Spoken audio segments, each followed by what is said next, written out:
Oh, good evening, everybody. This is Bobby Harvey with another edition of live train watching here in Ottumwa, Iowa. It's a beautiful night in southeast Iowa, and we're hopefully going to get some trains for the next hour and a half or so while we run the stream, including Amtrak's California Zephyr and anything else that might be coming along down here on the BNSF's Ottumwa Subdivision or the CPKC Ottumwa and Kansas City Ottumwa subdivisions. So welcome to the stream. We're just getting started. We are here down at the Market Street parking lot along the BNSF's Ottumwa subdivision, double track main line in front of us. Dakota says hello, welcome to the stream. Got about 3 of you on right now so far. Hopefully some more people will be filing in. So you may or may not notice, I talked in the last stream about purchasing some new microphones, some new external microphones for the stream. Well, I got them and I've got them hooked up. Hopefully they're working right now. If not, just the regular iPhone microphone will be picking things up. But it's greatly improved. I've already tested them out a little bit. It's greatly improving the audio quality. We'll talk a little bit about that later on as the stream progresses. Dakota says, I thought you sounded a little different. Yeah. Sounds good. Good. And it really does pick up some really good audio of people and things close by. Now, I will say, and we'll talk more about this later as the stream goes on, I'm sure, but they are the lavalier type microphones. So they're not the greatest at picking up ambient sounds, but they're really good at picking up sounds in close range. Now, the main reason I got these microphones was that when we're driving around, the iPhone microphone obviously is right next to the the car mount as I'm driving around, and it makes a pretty noticeable tapping sound when we're going across all the bumps in the road and everything. So to mitigate that and to allow you to not hear that as we're driving around, I thought, well, surely they make some external microphones for the iPhone or for phone cameras and stuff like that. So I thought, well, I'm going to buy some, see if it works. And then that way, not only can you not hear that tapping noise anymore, you can also hear me a lot clearer as we're driving around and doing whatever. So hopefully it sounds pretty good. And there's not any of that tapping noise anymore during the stream. The set I bought was actually a package of 2. So you could actually, like if you were interviewing somebody, you could have one microphone on you and the other person, the other microphone clipped on to the person you're interviewing, and you'd be able to hear both voices very clearly. And you wouldn't have to, have a big microphone going back and forth like they do on the news or anything like that. So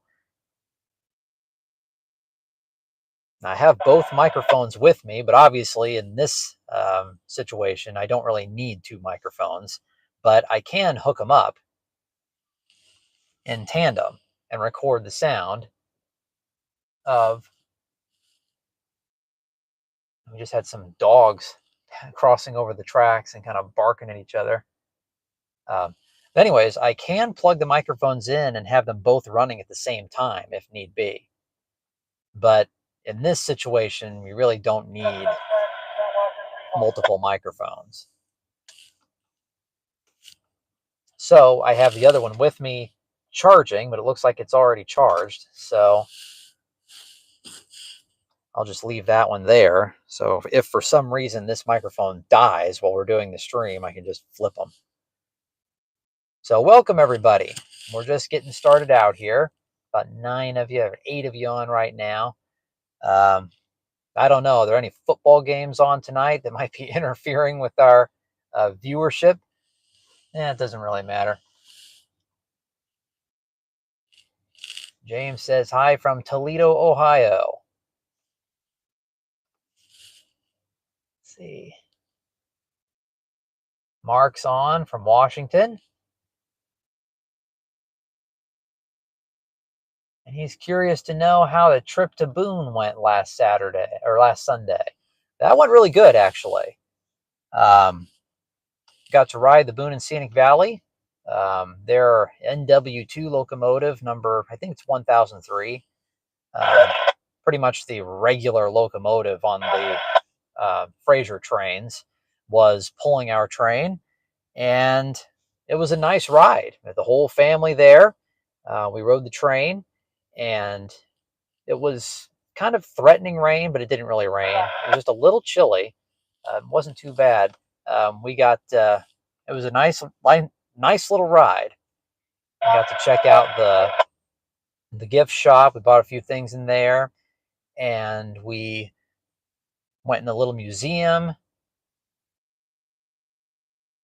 and had a pretty good time there at the Boone and Scenic Valley. That was the first time I've ridden the train up there in about 4 years. Last time it was the end of June 2020. So it was a nice ride, really fun. And also going on in Boone last weekend was their Pufferbilly Days. We didn't really get to see any of that, but we did get to check out the little train show that they had going on at the fairgrounds. And of course, I ended up buying some things there. I got a couple of HO scale, a locomotive and a caboose, and I also got a Marks 666 locomotive, along with a gondola car that I didn't have yet. So I've added those on to my extensive Marks collection, which hopefully I'm going to get a little like holiday themed layout upstairs this year for Christmas time, and it'll be all Marks stuff and related Marks equipment. I might show that off to you guys sometime in a future video or something. But obviously the holidays are still a little ways out, and we're gonna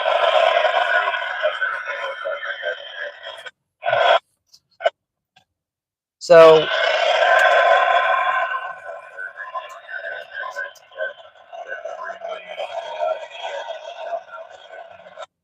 I don't know.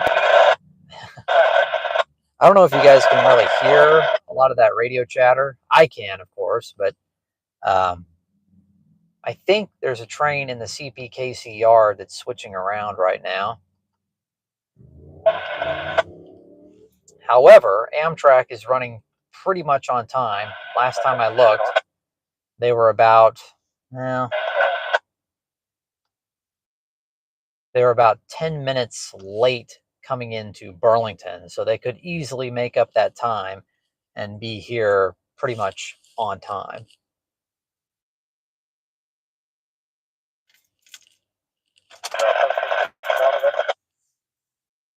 Not really much need to run the car when I don't have the camera plugged in. So right now we're just kind of waiting for stuff to go by. Welcome everybody to tuned in so far. And I think there is an eastbound train coming from Albia. I think that's what we're hearing on the radio right now. They mentioned a train going east. And then we keep hearing little blips of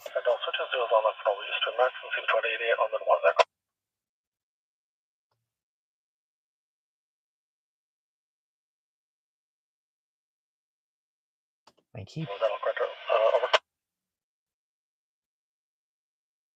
you might not be able to hear a lot of that communication now because these microphones do a pretty good job of canceling out loud noises surrounding them. So you might not hear much of the scanner.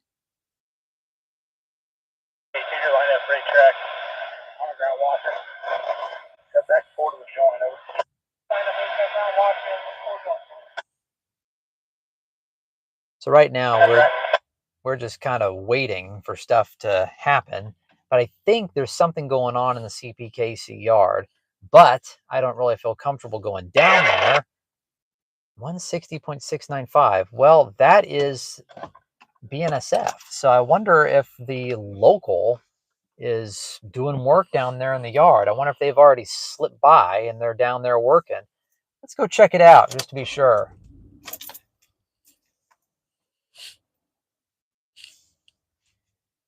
But yeah, last I knew, Amtrak was running pretty much on time. So we're not going to venture too far away from the BNSF while we're waiting for Amtrak.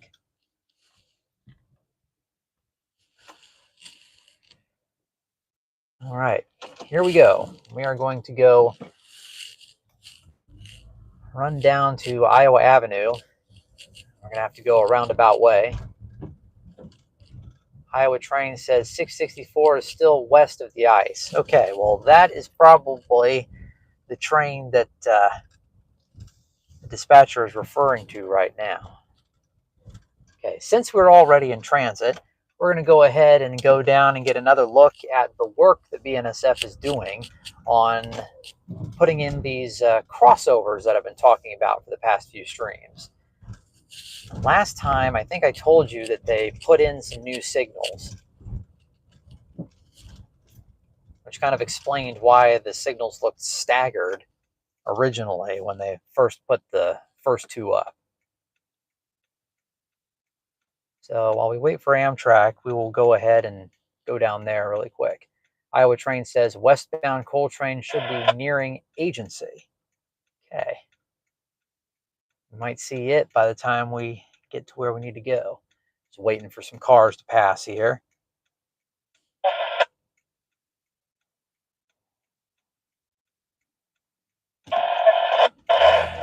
Here we go. Don't slow down or anything, lady. All right, crossing the tracks here, Market Street. We're going to slide down.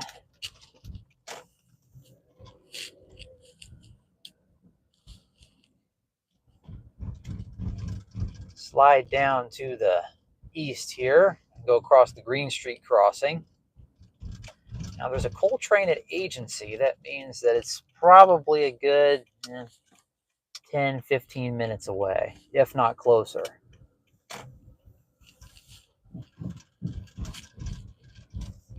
Green Street crossing. Now again, if you could see right through here, off to the left, right on the other side of the little Quonset-like structure there, are the new signals.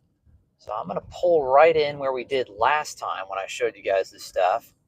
I'll show you the two more signals that they put in. The hopper cars there and the end of the little siding that the Burlington Junction switches out at the little transload spot.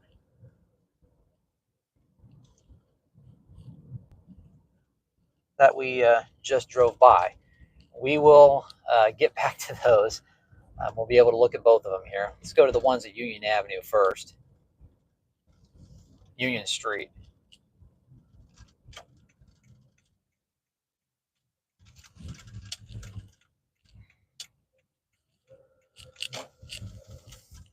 All right.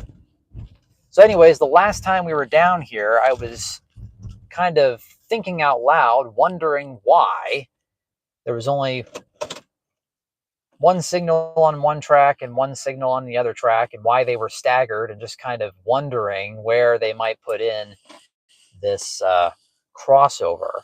Well, my musings have been answered. Because right there, as you can see, there is the other signal. I don't remember which one was there first. I think it was the one for main 1, maybe.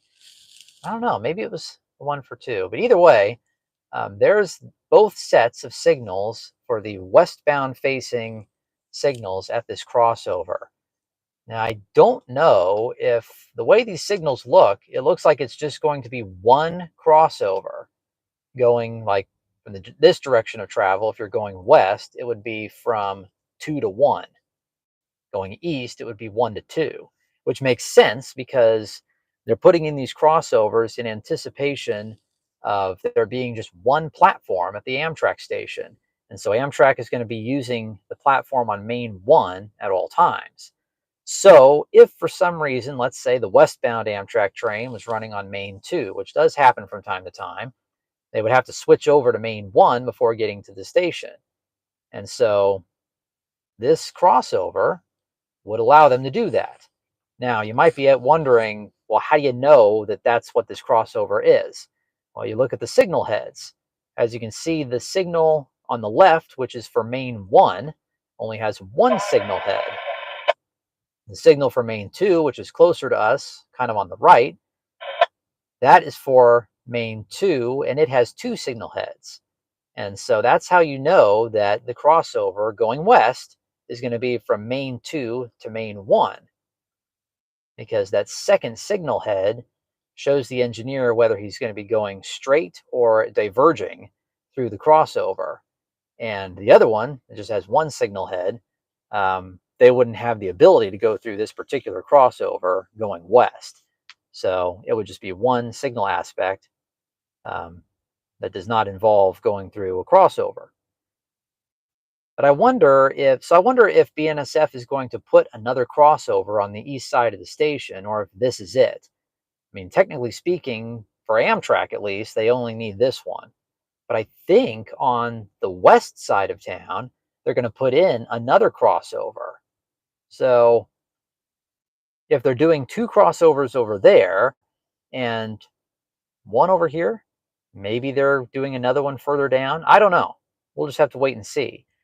Or maybe they're going to eliminate the crossover that's currently down at the IC&E. Well, they wouldn't do that either, I wouldn't think, because then how would the BNSF trains interchanging with the CPKC, how would they get onto the CPKC if they're running on Main 1? And vice versa. How would they switch over to Main 1 going west, leaving the CPKC if that crossover is taken out? So I'm guessing they won't do that, but we'll have to wait and see.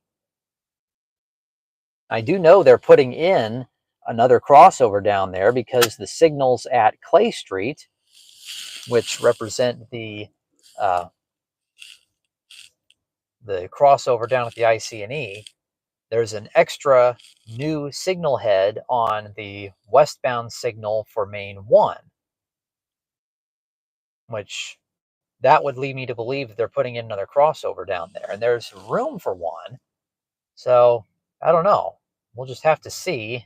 We'll have to see what happens, but it's interesting, and it's pretty exciting to see all these new projects coming in down here on the railroad. Now, we're going to go ahead and go down to the other set of signals, just like we did last time, although this time we're going to see all four. There's Burlington Junction's GP7, number 714, still in its resting place. It's where they always have it parked when they're not doing work. Down there behind all the fencing. And that old Sioux Line hopper, which I think that one was there last time we were here. All the hopper cars that we saw last time are still down here.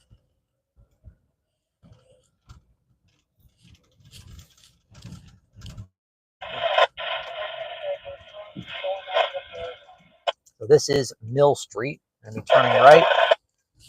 We're going to go right back into the almost entrance of the transload place down here on Burlington Junction.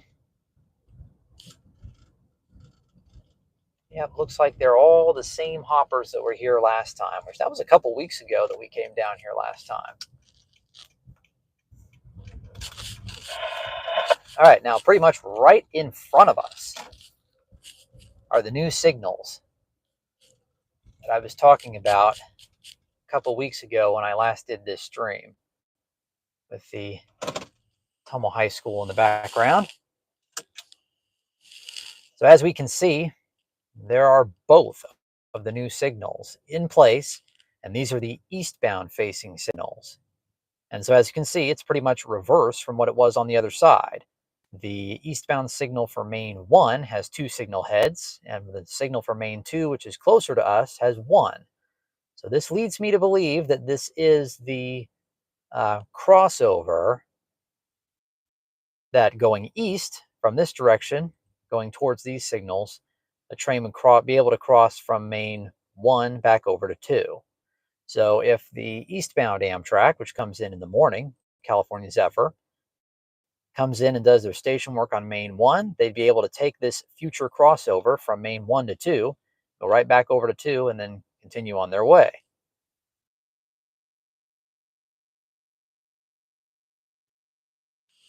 So this is all of the significant signal work they've done right now as far as railroad signals. Now, crossing signals, BNSF has been going through and replacing all of the crossing signal boxes, the control boxes that control the crossing signals through every crossing here in Ottumwa.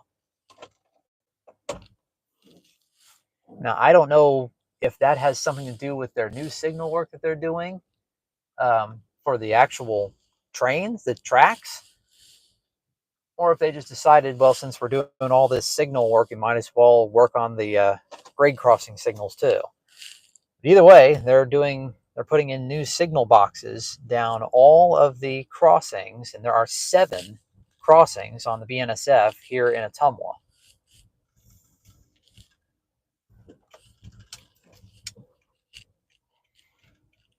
Somebody was it Iowa Trains?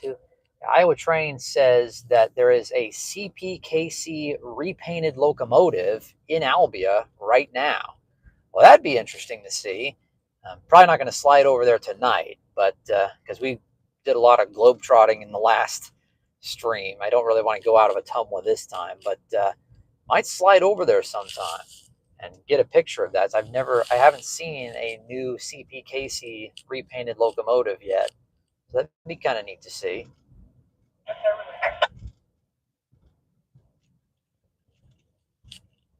There's one of those new crossing boxes here at Green Street as we go across the tracks. The old ones are still there, but the new ones are being cut in. Some of them are already running.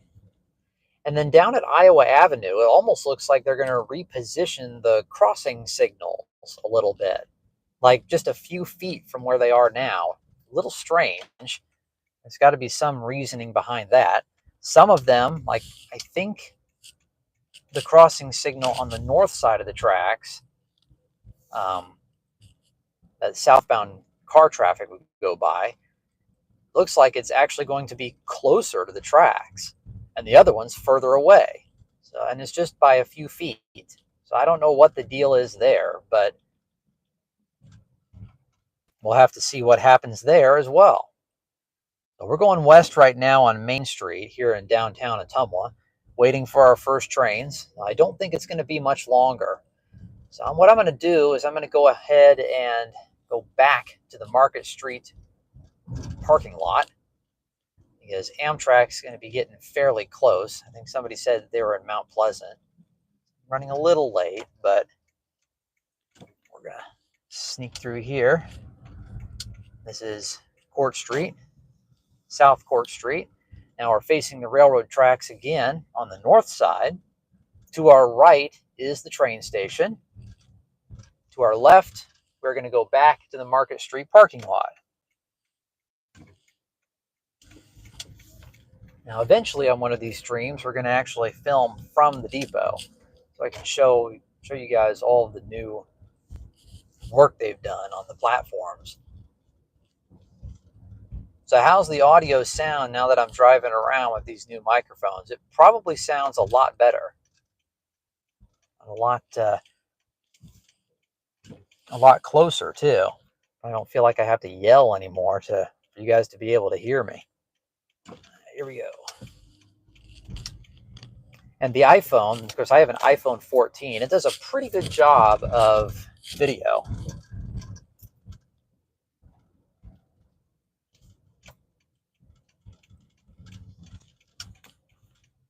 And of course, we've got a lot of, this time of year, we've got a lot of kind of smudges on the windshield. So the sunlight pretty much going straight ahead really picks that up when we're going west right now. All right, we are back to where we were before, so we can get any approaching trains that might be coming. So we're going to go ahead and be very careful to not turn off my microphone. So I'm going to get my seatbelt off here. Actually had the microphone clipped to my seatbelt. I'm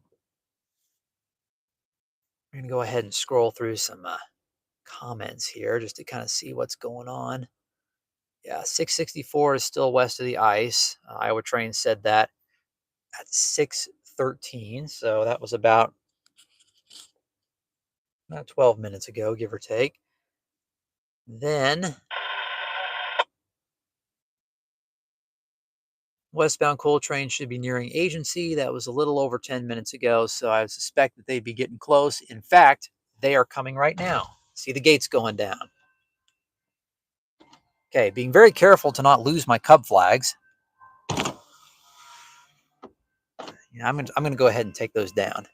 All right, here it comes. A westbound BNSF train.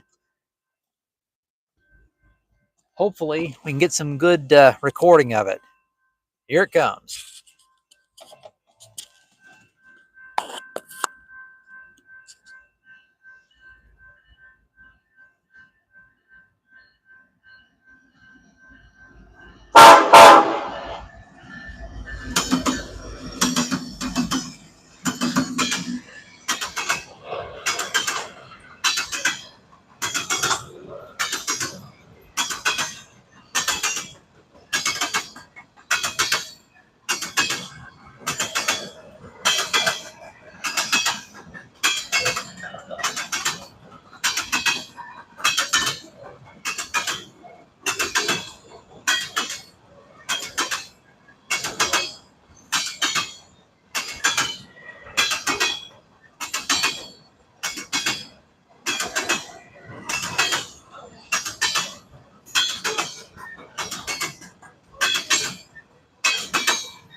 All right, that was train number 1 here in Ottumwa.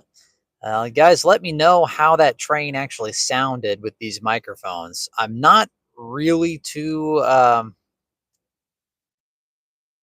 not really expecting a whole lot out of ambient sounds from these microphones. So it might not have sounded as clear as it normally does, but we'll see. I do know that since these are lavaliers, there's a lot of noise cancellation, so it doesn't pick up a lot of ambient sounds. But since I wasn't talking over it, maybe it did. Okay, Dakota says it sounded great, so okay. I think the thing is when you're talking into them, it kind of cancels out background noise so that you can still hear people talking.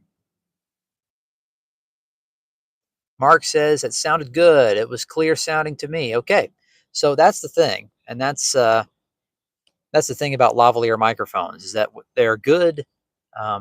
They're good speaking microphones, and that's why they use these a lot in TV shows and movies and stuff, um, because it records voices really good, but it also cancels out a lot of the noise in the background. But if you're not talking, it probably you're probably still able to hear a lot of the ambient sounds. So good. I'm glad these recorded sounds well for these trains.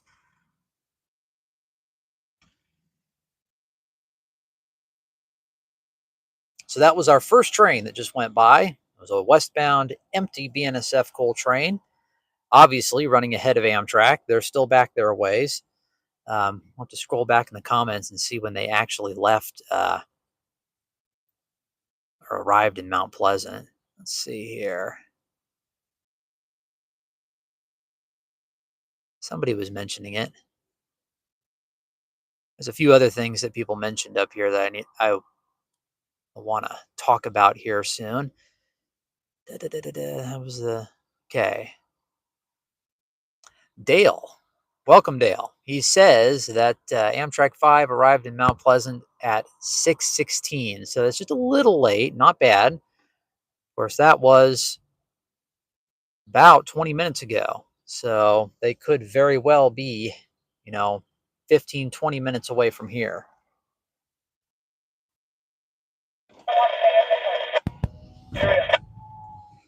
Okay.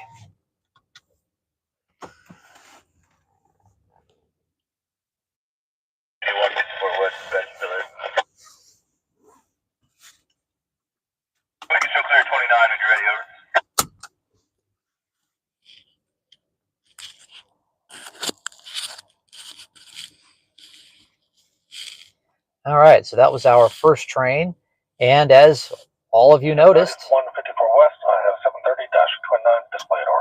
Driving to 791 54 West, clear track on 730-29. Please, ETC look in the street and the westbound control signal IC railroad crossing. So clear limits at 1835 1835 over. Numbers of 9154 West is boarding clear track on 730-29 between CDC Luke Street and westbound control signal IC across track 1835 1835 is good. All correct, over. All correct. Got Amtrak coming along main 2. Once again, you'll follow 1 to 2 over. okay, so as the dispatcher just said, and A train just also confirmed, says, I think I just heard the dispatcher ask a westbound to hold short of the depot for number 5. And that's obviously the case because Amtrak is running on main 2, which is a little unusual for westbound Amtrak trains.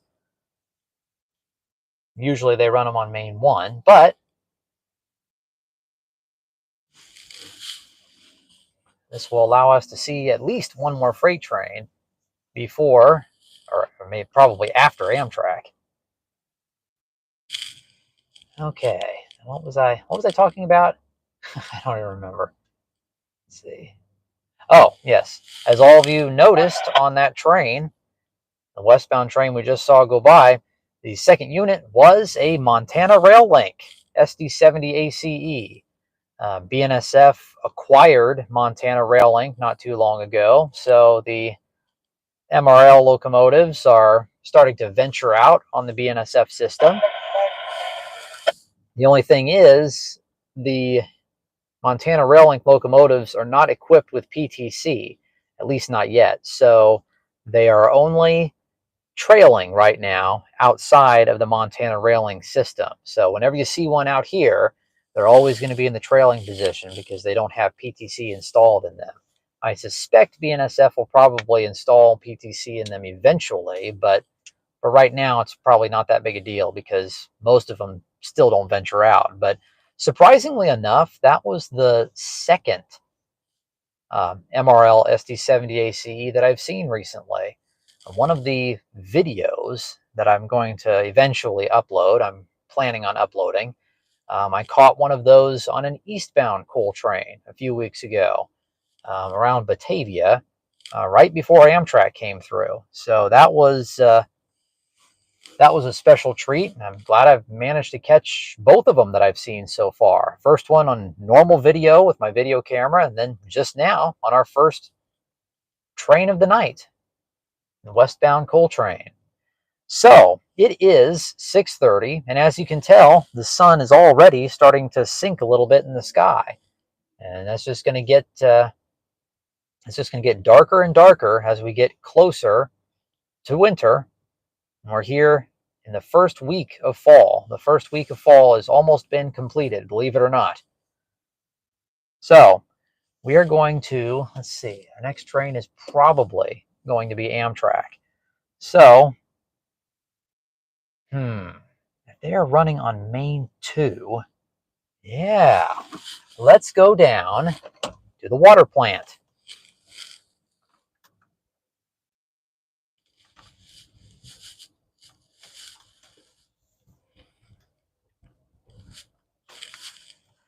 And we'll get a really good view of them coming in because they're going to be on Main 2. And it's something worth documenting because, like I've said in many streams in the past, eventually the middle platform at the Ottumwa station, which you can kind of see in the background there, right behind the bus shelter, that middle platform, which is still the original platform, unmodified from when they took the roofs off years ago, they are not going to be renovated like the ones that are there now. The new one that was renovated on Main 1.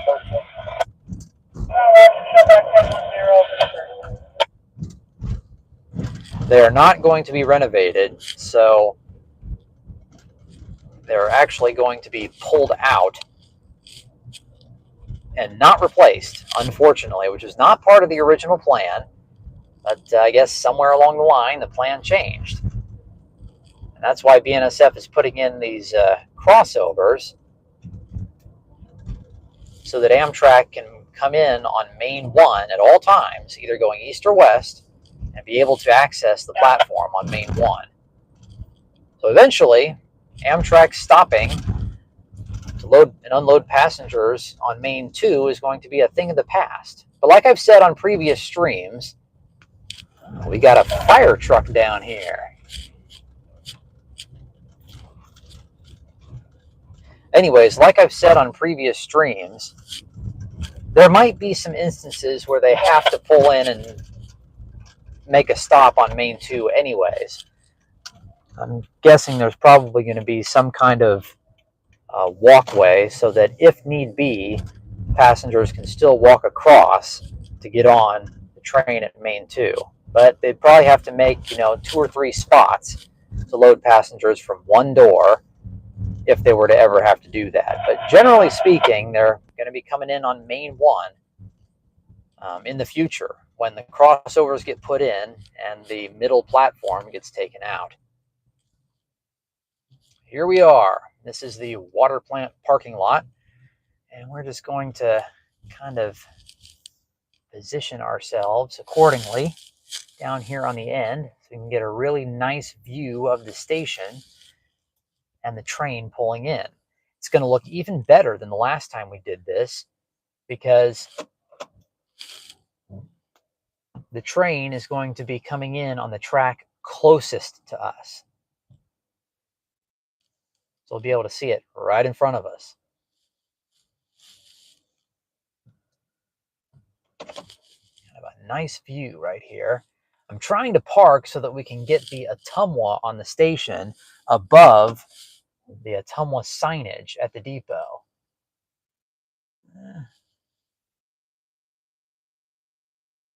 That's pretty good. There we go. We're just going to stop right here. My microphone off again. also stop the car, because we don't need it running when my phone's not plugged in anyways. You might be wondering, well, why don't you have your phone plugged in? Well, this adapter that I have on the end of my phone, the receiver for the microphones, it's a USB-C. Um, so there's an adapter for the iPhone Lightning port to the USB-C for this receiver. And so I just assumed that, well, if I got a USB-C to USB-C cord, I could still charge the camera or charge the phone with that receiver plugged in. But that's not the case. I'm guessing because it has to go through that adapter that it's unable to charge the phone and also run the accessory. But it's not a big deal because typically my live streams are about an hour and a half, 2 hours long, and I don't even get close to draining the battery on the iPhone. This iPhone, they have really good battery life. So I'm not too worried about it. When I did my old Thresher stream, which was over an hour and a half long, I started with most of a full charge of battery on the phone. And I don't know, I think it still had at least half of the battery when I was done. I don't know if it's going to take a little more juice to run this receiver for the microphones or not. We'll just have to see. My battery was at about 94% when I started this stream, so we'll see where it is when I'm done. We're about 40 minutes in, give or take, probably halfway through our coverage tonight. And we are waiting for Amtrak here at the station in downtown Ottumwa. Okay, my wife texted me and she asks if you guys would like Mrs. Harvey to be featured in one of our future live streams. How do you guys feel about that? She's kind of excited to be featured in one of my videos. So, what do you guys say we put her on one time or more?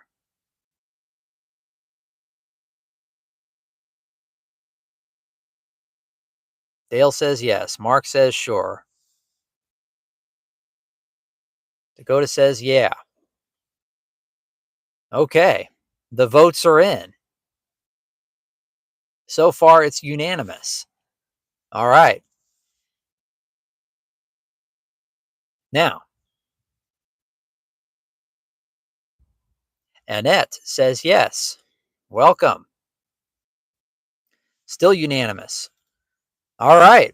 Now, the reason she probably asked to be on, my wife, is I mentioned to her the possibility of maybe doing a live stream from this year's Midwest Haunted Rails over in Mount Pleasant. The ghost train of no return, the ghostly trolley, and all that fun, spooky stuff over there. Thought of doing a live stream from that one of these nights upcoming during the Haunted Rails event. So I think I might actually do that. I mean, I was kind of toying with maybe either filming at it or doing a live stream or maybe just taking a few clips and making some, shorts out of it, YouTube shorts. Um, but I think we might do a live stream.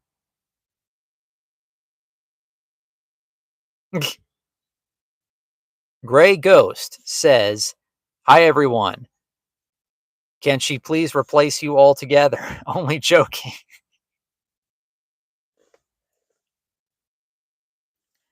Well, she could come on and attempt to do a stream by herself. I might have to help her with some of the train information, but I'm sure she'd do a pretty good job. I will say when I first did one of these live streams, and it still happens, I kind of fumble around in my words sometimes, and it's just even though I'm not actually on camera, when you know that you're going out live and people are actually listening to you talk in real time, it's kind of daunting. It's kind of you get kind of like stage fright in a way. But after you do it enough times, you relax a little bit and you're able to, not stumble over your words and stuff. And it's a lot different. It's a lot different of a medium to be live, either behind the camera or in front of the camera. It's a lot different to be live as opposed to reading off a script or a recording that you can edit or do multiple takes on before you actually put it up. And it's good. It's good to do this because it helps you be more confident, not just doing live videos, but also recorded videos. It's a lot of fun. YouTube is a lot of fun. And there are basically three different mediums that you can do on YouTube right now. Regular uploads, which of course is the staple of YouTube, and that's what the majority of YouTube is. But something that's taken off in more recent years, of course, has been, all right, darn radio. Are you guys running with Talos right now? Something that's taken off more recently. I was going to give you a code to disable the THPT. No worries. Thanks, sir. Go for my discount. Okay. The Fort Worth help desk was on the radio for whatever reason. But anyways, another form of videos that's really taken off on YouTube has obviously been YouTube Shorts, which is essentially YouTube's answer to essentially TikTok style videos, vertical videos with your short form videos, like they have to be a minute or less. And I think that's how TikTok used to be, but you can upload longer videos on TikTok now. But YouTube, it's still a minute or less that you can put on shorts. And it's pretty much YouTube's answer to TikTok style videos. In fact, a lot of things that you see on YouTube shorts are probably on TikTok as well. And then, of course, you've got Facebook. They've got their Facebook Reels, which is their version of TikTok, basically vertical short form videos. And they've really taken off on YouTube. A lot of uploaders and creators have started doing shorts along with their regular uploads. A lot of train guys too. I haven't really put up very many shorts because there was this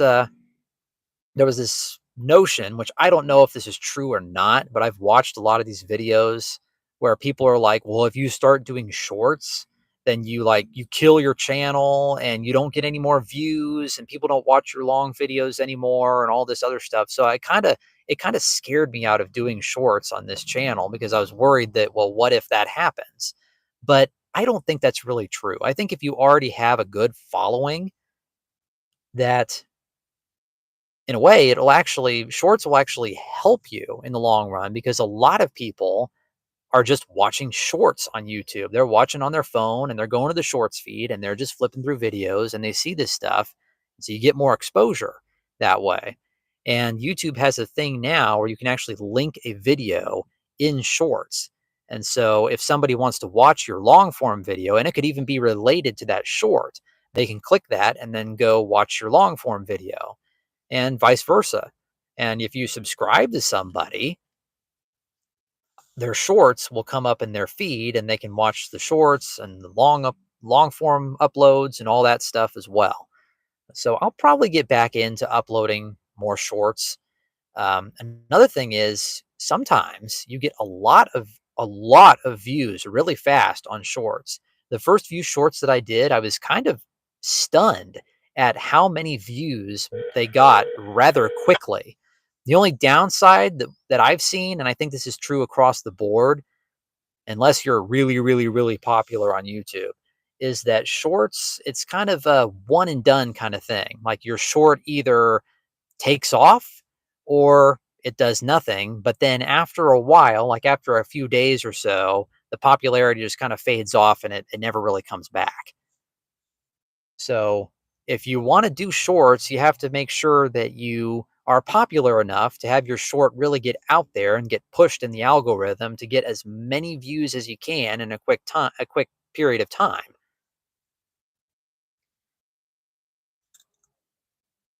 Now, live streaming is similar as far as viewership. You get the most viewership when you're actually live.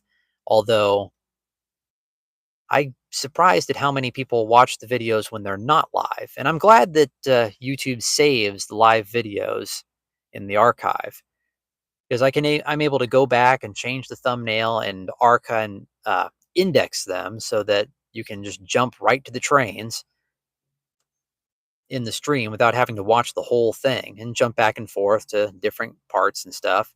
Now, eventually, I'm kind of toying with the idea, speaking of shorts, I'm toying with the idea of splitting up some of the highlights of my live streams and maybe putting them into a few shorts and stuff. And then, linking. KC driver, HKCS 4833 North. Ah,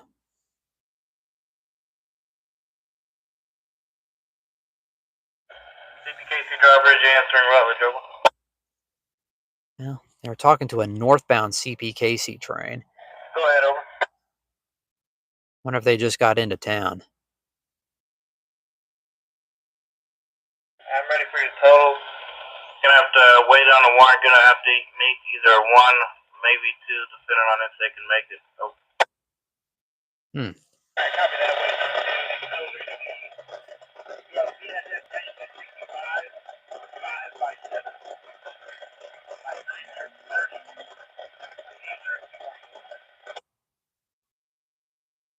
Oh, why would they be getting a warrant if they're going north?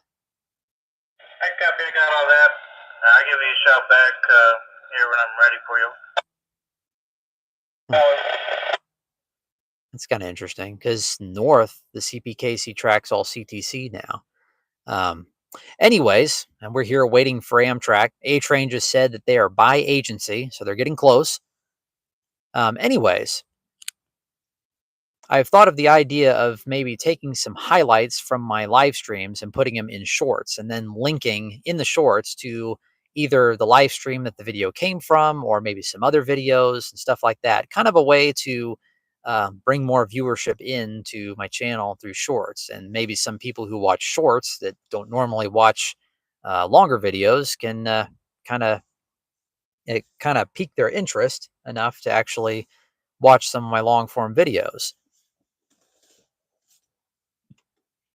So there are other people that I subscribe to, other train guys, more model train guys. I don't know if you guys, well, I think you guys know that I collect O-gauge trains.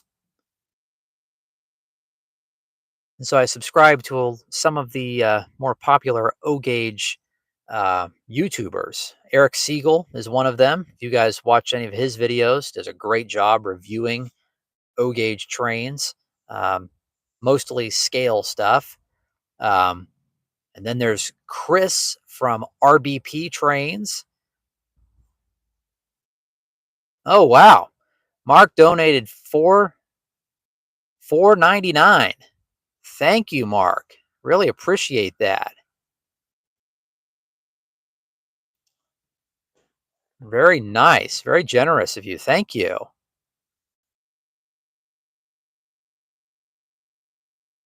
First time I got a super chat. Thank you very much, Mark. Really appreciate that.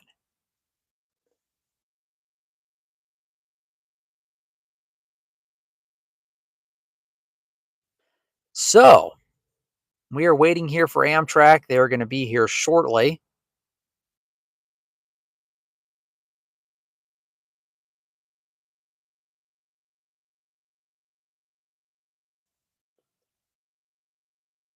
All right. What was I talking about? What was I talking about? I'm just blown away. Thank you very much, Mark. I can't thank you enough. That's incredible. I might be. Why? What do you need?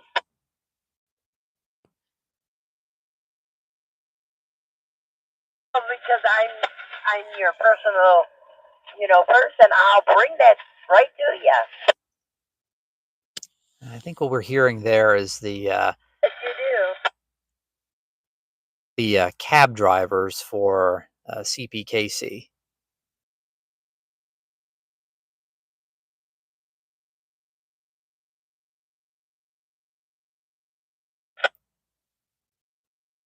On this side or on the other side?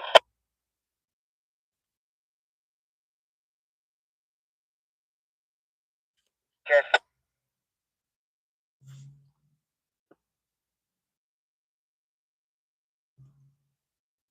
on the back side or this side? Mark said, sorry, didn't mean to short your mind out. Well, that's okay. That's okay. I was talking about my YouTube videos and uploads and stuff. But yeah. Oh, yes. I subscribe to Eric Siegel. He is a O-Gauge YouTuber, and Chris from RBP Trains is also another a really big O-Gauge YouTuber. They do really good at really great work, great videos.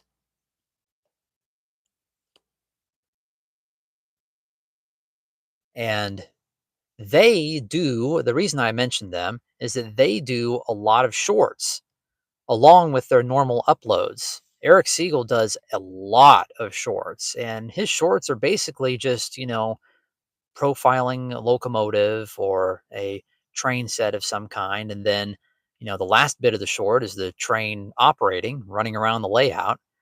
Just a very brief description and, a little run by of the engine and stuff. And Chris at RBP Trains, he does, some funny little, humorous kind of videos and like horn battles and like with all his trains at once and, things like that. And they are very successful at it. So I think the secret to shorts, if there is a secret, is that if you're going to do them, I mean, regular uploads, you get a decent amount of views on regular uploads, regardless of if you upload frequently. Like if you do an upload a week or every day or, whatever. You don't really have to do that with regular videos because they do their best at staying, I think, what's called evergreen, where, they always get views and it doesn't really matter. Like in the long run, they get a lot of views. Now, live streams and shorts, they tend to get more views as soon as they're posted, and then a lot of times they kind of trail off. But you get a lot more views quickly, which can also translate into faster money. But that's not really why I do it. But it is. I know what you said now. It is nice to get paid from YouTube, regardless of how much it is. By the shed.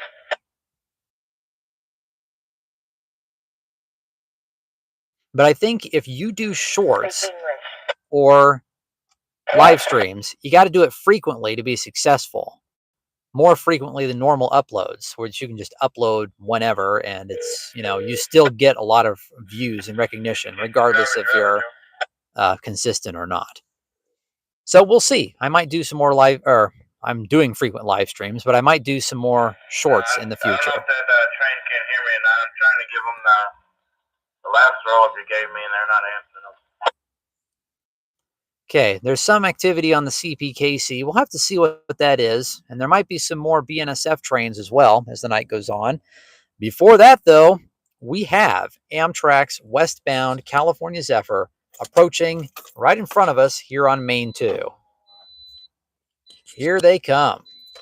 And I do not know what's on this train. It's just going to be what it is. I haven't looked to see what's on it. So here it comes.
Okay, we have Amtrak in the station here in Ottumwa. Kind of interesting numbering on the locomotives. The leader is 68 and the trailing locomotive is 78. For those of you that like interesting number combinations, that's pretty cool. And also, as you might notice right in front of us, this is the first sleeping car in the consist, and it's a normal sleeping car. It's not a transition car. It's a Superliner too, but it's not a transition car.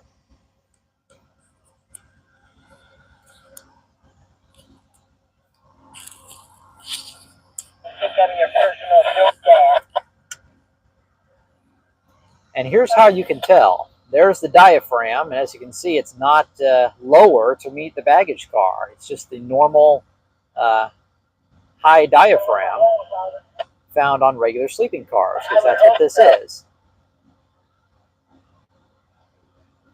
And they've got one of those black covers over the diaphragm to kind of mitigate the diesel fumes that might come through the diaphragm if one of those wasn't on it. I've heard people say that those don't really work, but it's better than nothing. It's your normal consist besides that. 2 more sleeping cars, a dining car, the sightseer lounge car, and 2 coaches. Now, hopefully, the consist will eventually be lengthened again to 3 coaches. There's some news in the Amtrak world, which we'll be talking about as the stream progresses. For now, we're going to go ahead and probably hop down to a different vantage point here. They kind of pulled the train down a little ways, or they stopped short of the end of the platform on the west side. So I don't know if they're going to pull up again for the coaches, or if the coaches are already on the platform. I can't really tell.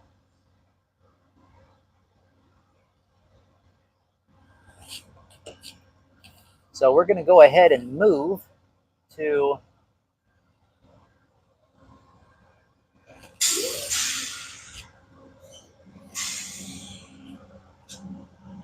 right along the trains here. And this is what's pretty neat about being down here at the water plant, is that you can literally drive right next to the train.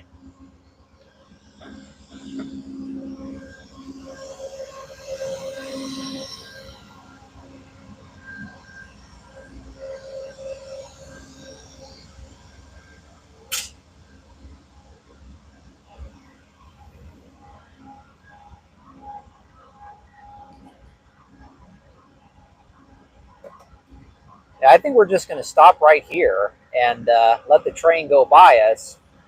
They might pull up again. Let's frame ourselves with engine 68 there.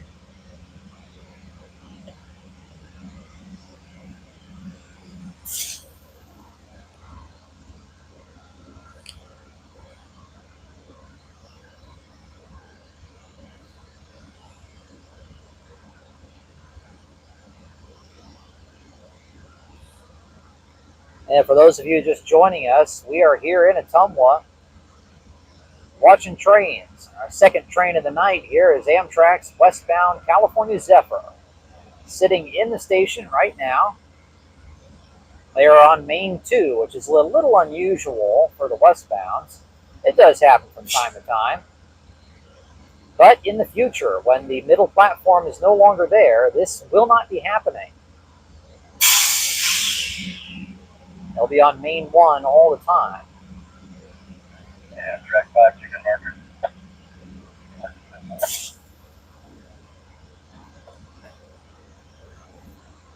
Yeah, I'm going to reposition myself one more time here.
And yes, Mark, to answer your question, this is a crew change point for the California Zephyr.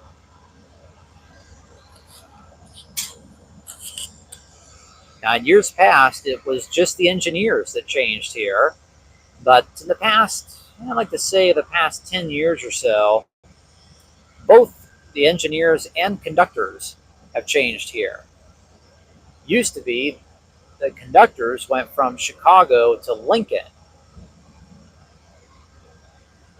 and now the conductors change with the engineers.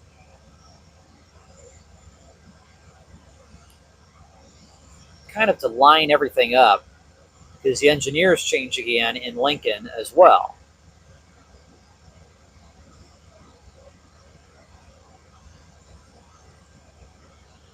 Now the crew districts for the Zephyr, if I can remember them.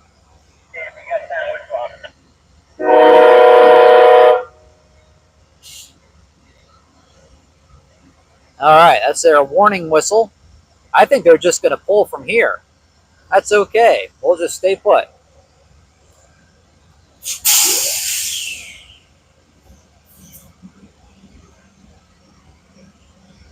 So the crew districts for the California Zephyr, if I can remember them, Chicago to Ottumwa, then Ottumwa to Lincoln, Lincoln to, I think Lincoln to Holdridge, someplace in Nebraska.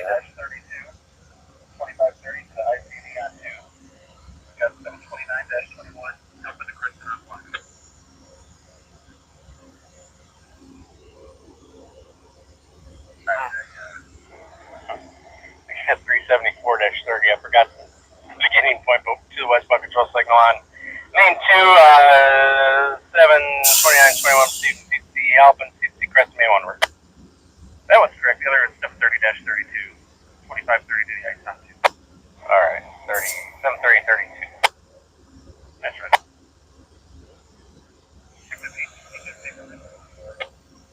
Okay.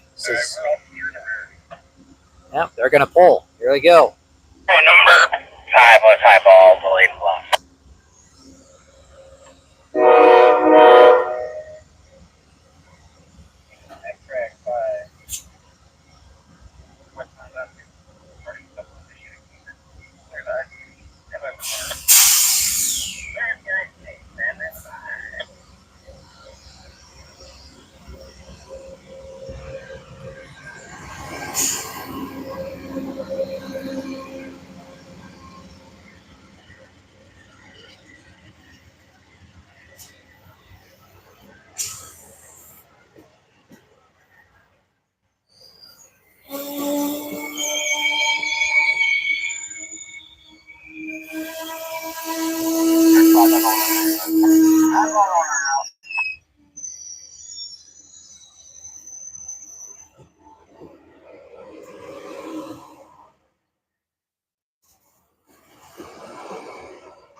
And there they go. Amtrak's westbound California Zephyr departing Ottumwa not too far behind schedule, only about 15 minutes or so.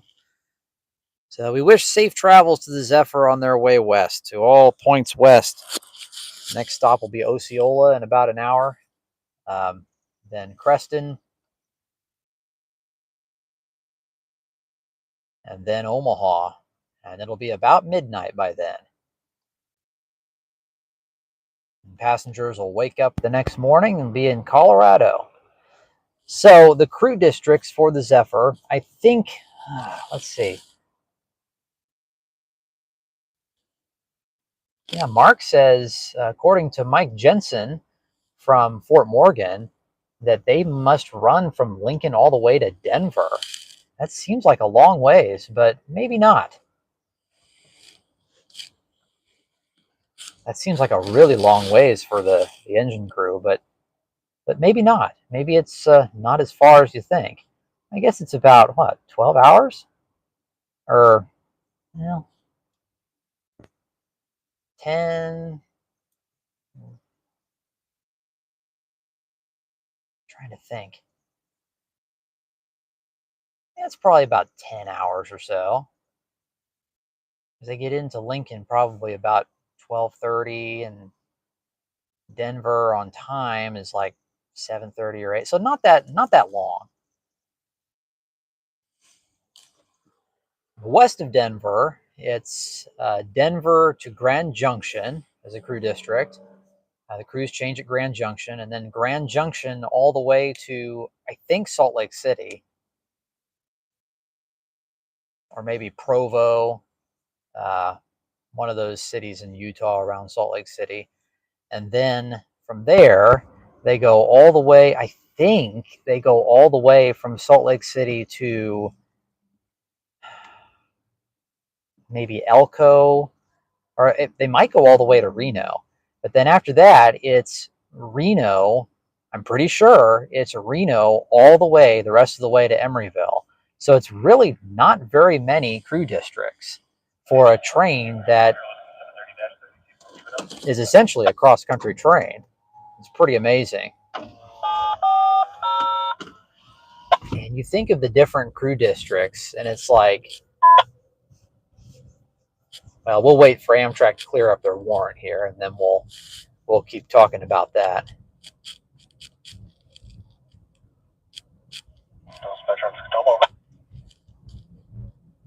Amtrak 68 West with track warrant 730-32 for you. Amtrak 68 West, 730-32 display door. Amtrak 68 West reports clear, track warrant number 730-32 with limit CTC 2530, the westbound control signal ICD railroad crossing limits reported clear at 1916-1916. West is part of clear, track warrant 730-32 between CTC 2530 and westbound control signal ICD cross code 1916-1916. After briefing, conductor and engineer agree that is correct. Times tonight 2 and 11. We're all done with protection at Ottumwa. Correct. 2 and 11 and auto protection at Ottumwa. That is also correct. Thank you much. You have a good evening.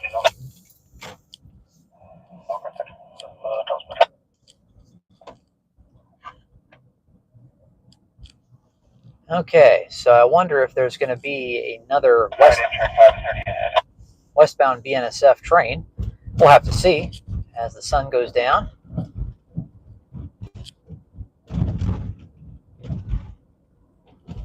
And yes, A-Train, you were correct. There was a northbound CPKC train that was clearing up the north siding switch at Blakesburg as Amtrak came in. But then the dispatcher was talking about they couldn't give a northbound a warrant until a bunch of other trains went by, so I don't know what that means.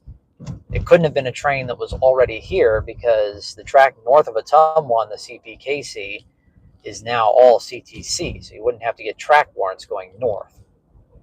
But, so as many of you might know,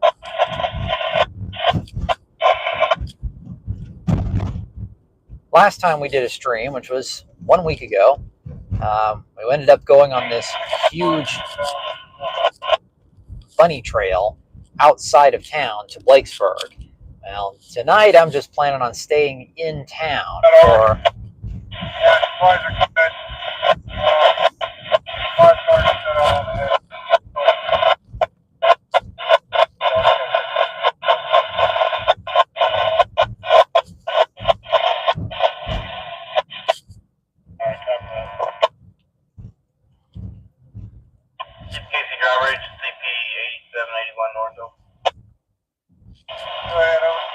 Okay. It's looking like milepost 329 to get on that 357 now. I was able to get a hold of them. 329, milepost 329. That's all correct. They're going to work to figure it out, but they're having issues with the radio PTC on their lead motor.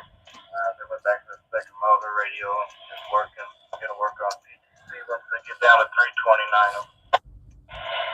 Understand that, their cab waiting for some there somewhere. Yeah, hopefully it's there. I got it ordered, so hopefully it's there waiting for me. Okay. Get down there as soon as you can. Sounds good. I appreciate it.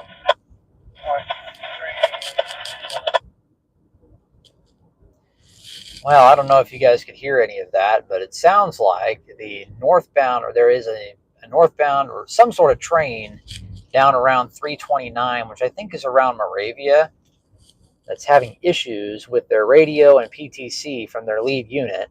So there was another train here in town, a northbound train, that their crew is going to be taken down to that train. I don't know if that other train's hours are getting close or what, but they're going to go down to that train and rescue them somehow. So that train is not going to be leaving Ottumwa. And that train they're mentioning in 329,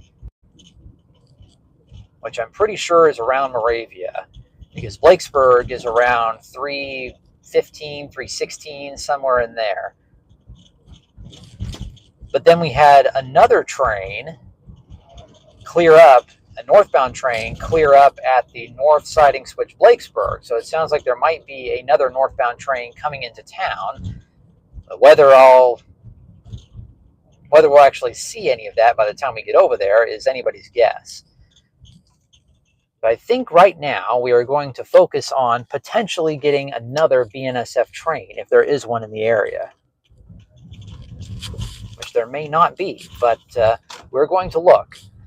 Because like I said earlier, last stream we kind of went all over the place looking for trains, and we actually ended up seeing a train in Blakesburg, but a lot of time was spent getting that train, and I don't really want to go meandering around tonight.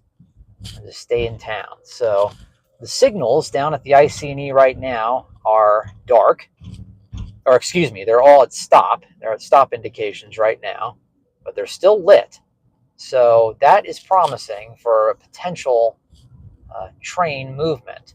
If there wasn't anything else in the plant, in the vicinity, after Amtrak went through, the signals would have gone dark, and they didn't. They're still on. So that's a good sign that we might see something else. So far, we've seen 2 trains here in Ottumwa.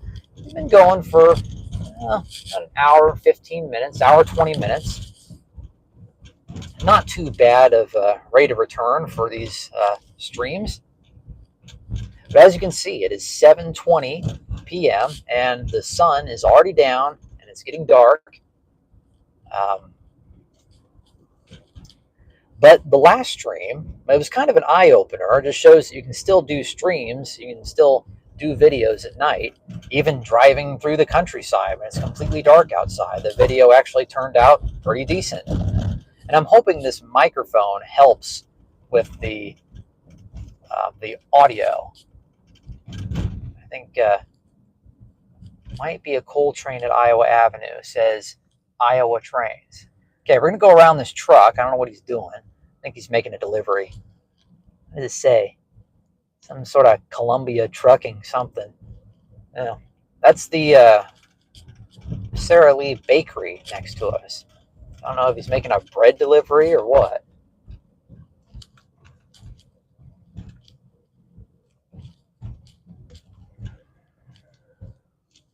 The last stream just proves that we can do live streams after dark, which is encouraging because we're getting to the time of year when doing streams at this time frame, which I think is good, is a good time frame to do them.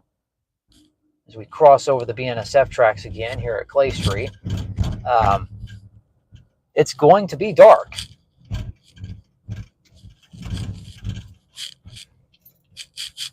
In the future, and pretty soon, if I do these streams, if I continue to do these streams into late fall and winter, the entire stream will be after dark, which isn't a big deal when you're in town like we are now. Well, what should we do? Should we keep waiting for a potential BNSF train? Maybe we should head on down towards Iowa Avenue just to confirm or deny if there's anything down there. They haven't gotten a signal, which is A little surprising if they are down there, because Amtrak was running on Main 2, so they don't have to wait for Amtrak to clear up. They're running on Main 2 all the way to Halpin, which is on the west side of Albia.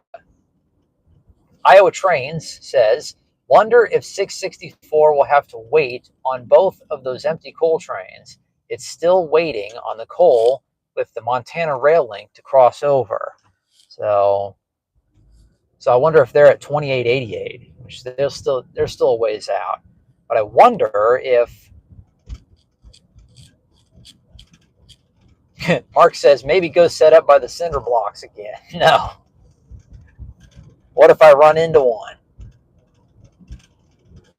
But as far as CPKC trains go, I don't know if we're going to see anything on the CPKC tonight, because it sounds like everything's kind of jumbled up. But if we don't see anything else here on the BNSF in the foreseeable future, we might go ahead and hop over to the other side of town just to kind of scope out the yard and see if there's anything there. And then that might be it for the night. We'll see. So we're going to get one more look. We're just literally going around in circles here. But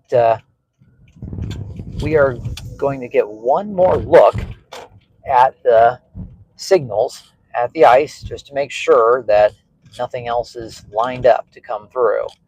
As we go across the tracks at Gateway Drive yet again.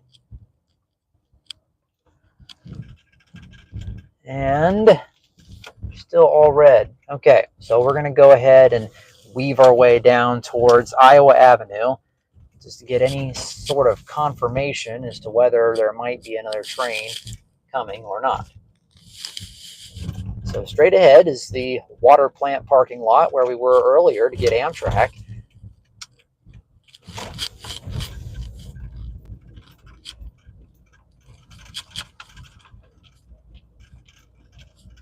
We're underneath the highway bridge, which goes across the Des Moines River, which is pretty much directly in front of us. And right here, as I've mentioned many times before, was that old spur track that came down from the Milwaukee. It pretty much went right alongside us on the left side of this road and went behind the water plant and then curved down to the old Wabash Bridge and hooked up with the old Wabash tracks. There was a small yard and even a little station down there too. Of course, that's all gone now. The tracks themselves have been gone. That spur, even though I never saw it used, I remember when the track was still there. It was still there until about 2002 or 3 when it finally got pulled up. But of course, it wasn't used even then. But I remember it. I remember going over the Jefferson Street Viaduct as a kid, looking down and seeing that old overgrown track, and it still had rails leading up to the Wabash Bridge. Of course, I don't think they actually went onto the bridge anymore, but they were still there. Of course, they've been gone now for well over 20 years. But it'd be neat if we had a time machine and we could go back in time to see all the trains that used to come through here years ago. Of course, Ottumwa still has a lot of trains now, but they had a lot more trains back in the day. CB&Q and Milwaukee, obviously, which those tracks remain today as BNSF and CPKC. But then we also had the Wabash and the Rock Island came through here.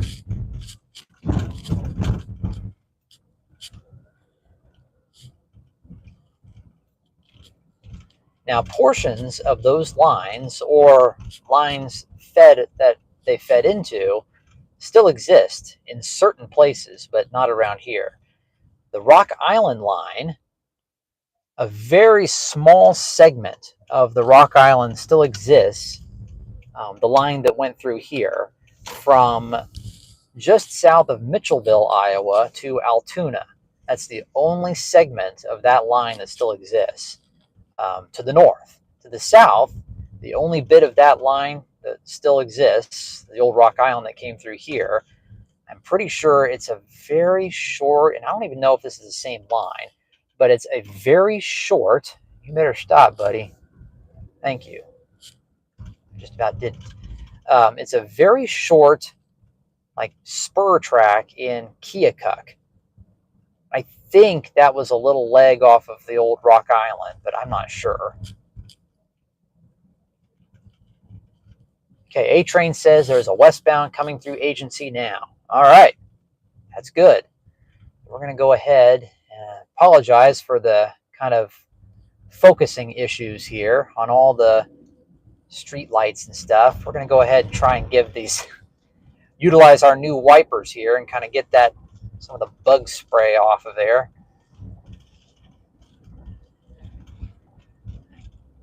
Not a whole lot we can do about that though, because even the wipers don't get everything off.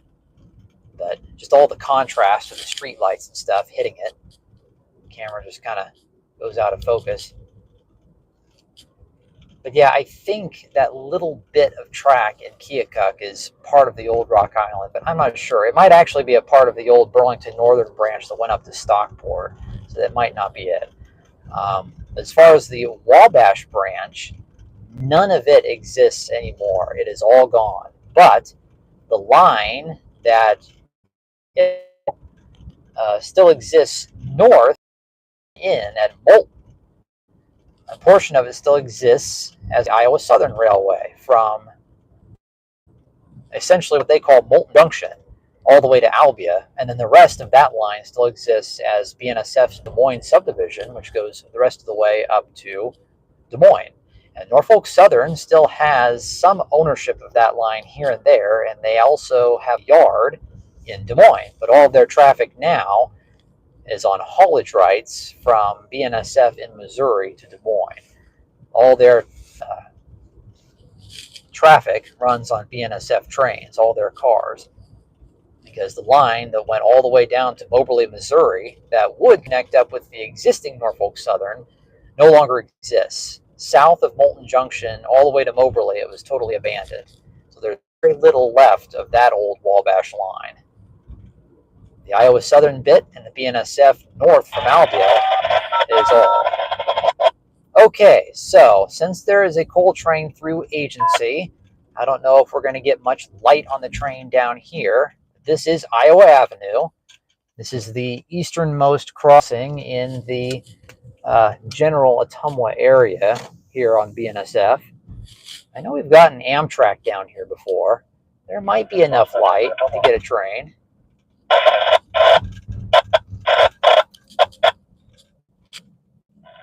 I got one going 1 to 2 at the ice once he clears the yard turnover. 1 to 2 at the ice? Don't you mean 2 to 1? How can they go 1 to 2 at the ice? There's no crossover. I mean, in the future they'll be able to do that, but I don't think they can do that now. Oh, wait a minute. Wait just a minute. Maybe he's...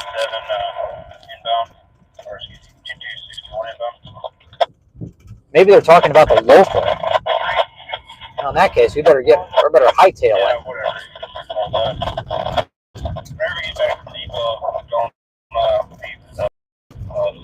Yeah, it says Iowa trains just confirmed. They are talking to 664. Okay, so this is Railroad Street. We're going to hightail it on down to another crossing here. Apologize for the bumpiness.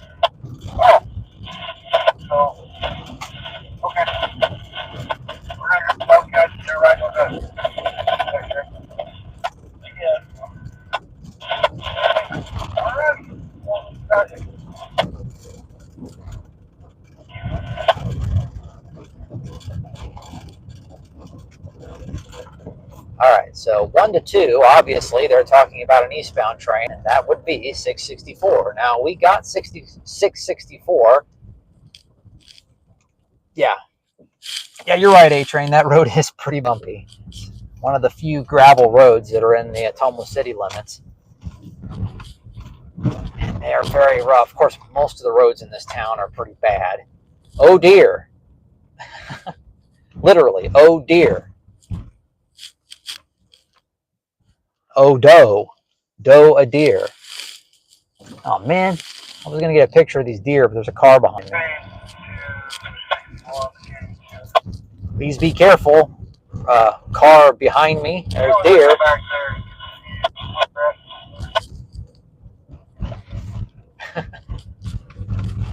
I always tend to get a lot of... Oh, there's bunnies. There's bunnies. Oh, geez. I was literally just said, I seem to get a lot of wildlife in these live streams. Okay.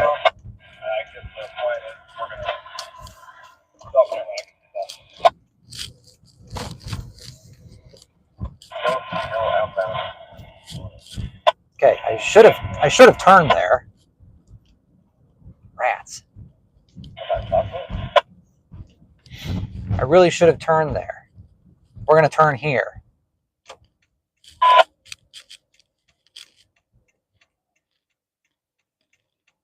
I really wanted to get them at Green Street or maybe Market Street again, because there's not a whole lot of light down here. So we're going to do a UE. This is kind of where we were last time to get Amtrak coming in. We're going to make sure that... All right, here we go. That the gates don't start dropping behind me.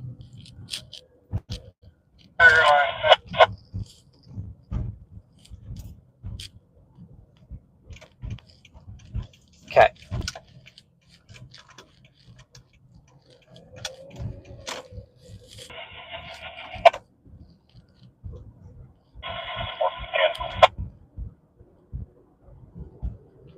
All right, now we're on to some better roads. We're shooting east or west here to hopefully get 664. And then maybe...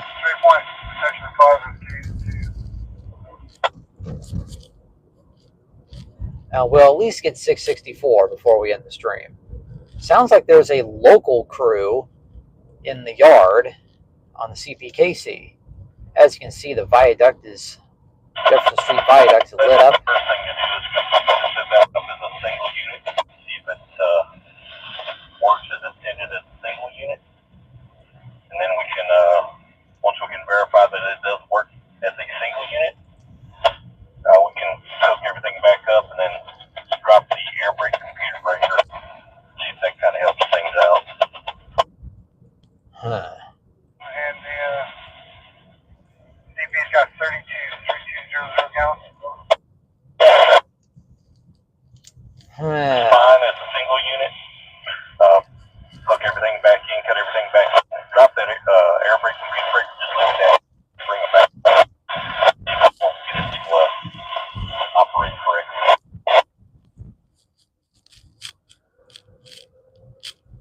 Yeah, you can just leave it down. If one unit, if it's a trailing unit, does not have to drop the key down. It just runs it side of it. Well, Fort Worth Mechanical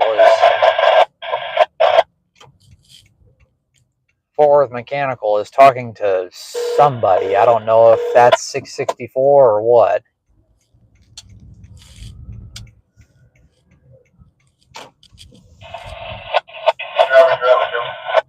Yeah, it's ready, 261 Waterloo Shore. Radio. Show CP80 was 781 north. Third track 1, 1027, 1027, your time was. Understand CP 781 north, before stop, third track 1, 1027, 1027, and 1937, 1937. All correct. CP 8781 north. Third track 1, 1027, 1027, at 1937, 1937. Dispatcher DT, copy by 11.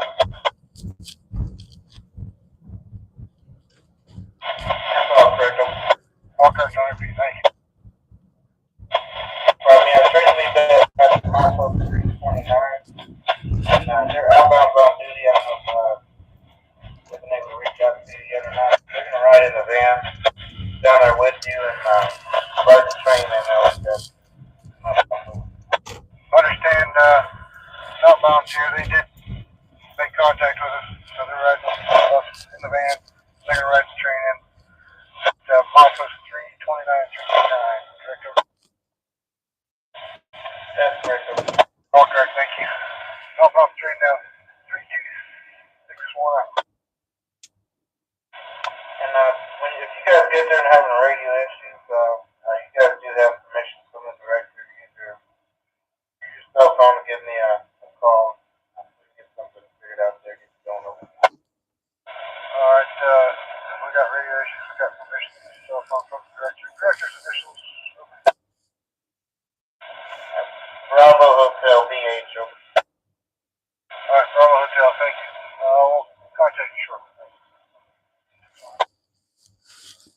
That's right. Iowa Trains just reminded me that, which I have actually seen, I've actually gotten a video of this engine before, but CP8781 is the, I hope I'm pronouncing this right, the Hapag-Lloyd locomotive, which is an orange locomotive painted in a commemorative paint scheme for that shipper that has a lot of shipping containers and cargo ships. They do a lot of business with CPKC, so they actually, CP painted a locomotive in their corporate livery. And it's a really neat engine. Of course, orange is my favorite color, so that's it's a totally orange locomotive. Was that the number that they were just giving out for this northbound? I didn't catch that. But I do know that that engine's been in the area recently, so. Well, we're here at Market Street, just kind of waiting for anything else that might be happening. I don't know if there's going to be a whole lot more that happens tonight or not. We'll just have to see. They were talking to, Fort Worth Mechanical was talking to some train about some sort of locomotive issue. I don't know if that was 664 or another train. And, well, A train did say that there was a westbound train through agency. That was, let's see. That was at 7:29. So that was a good 15 minutes ago. But I think that 664 is going to be getting the light or getting permission first to come through. But Iowa Trains just said that 664 is still around 2888. That was at 7:36. It is 7:41 now. 2888 is, well, roughly about 8 miles west of here. So, doing some simple, basic math, a freight train, let's just say it's going 40 miles an hour. That means in 30 minutes, they would go 20 miles. And in 15 minutes, they'd go 10 miles. So it would take a train going that fast about 15 minutes, 20 minutes or so to get here from there,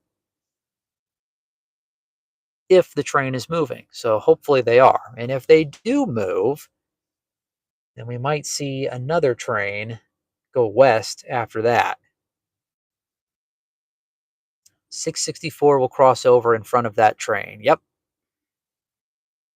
As I suspected, because to get out of Eddyville, they have to run on Main 1 a little ways and then cross over down at the crossover by the Diamond with CPKC at what BNSF still refers to as the IC and ERRX, which is left over from when the Iowa, Chicago, and Eastern Railroad owned the line that is now CPKC, which, believe it or not, that was over 16 years ago that CP took over from the Iowa, Chicago, and Eastern.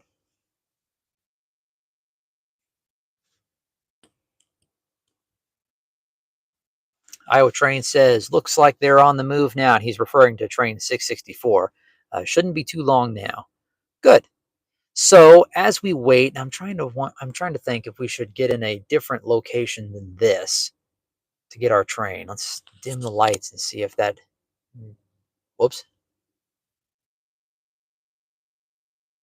That's the wipers, not the lights. They're over here.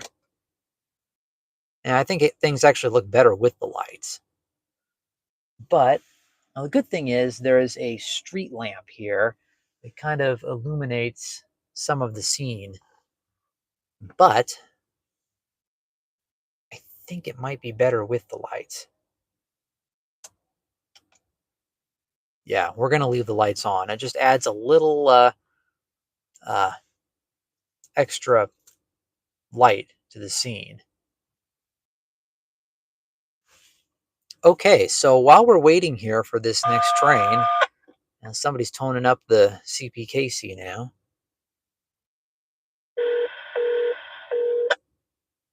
So how's the audio been tonight, guys? Have you been able to hear everything clearly as you have been in the past? I know my voice is a lot clearer, and you don't hear a lot of the rattling from the camera mount here on in the car, but I'm hoping that you can pick up all the other ambient sounds of the trains and maybe the scanner too. We'll have to see. You know, it kind of reminds me of when I was a kid. I used to do all of these. Um, okay, Mark and Dakota says that the audio has been really nice and it's very clear. Good. Um, when I was a kid, I used to record. Um, I used to like narrate like road trips that my family went on, and I did like these little shows and stuff with a tape recorder. I was obsessed with recording things on cassette tapes from tape recorders. And surprisingly enough, these little tape recorders had, fairly decent. I mean, was able to record pretty decent sounds from just the plain old microphones that were built into these little cheap tape recorders that I had. And I am guessing that these lavalier microphones are, I mean, they're a lot better, obviously, but they kind of pick up the same, what's the right word? The same region or the same type of sounds as those old tape recorders did. So if the tape recorders recorded decent sound, I'm assuming that these are probably doing an okay job too. But yeah, back in the day, I recorded, trips we went on and like family, vacations. And I did these little, these really hilarious little shows with my stuffed animals. I would act out scenes and stuff, and just they'd go on these little adventures and all this other stuff. And I record all that. And then, over, whenever we were near railroad tracks, I would get audio of trains and a lot of really good audio of trains too in certain places. Of course, a lot of that, most of that was before I started taking video of trains.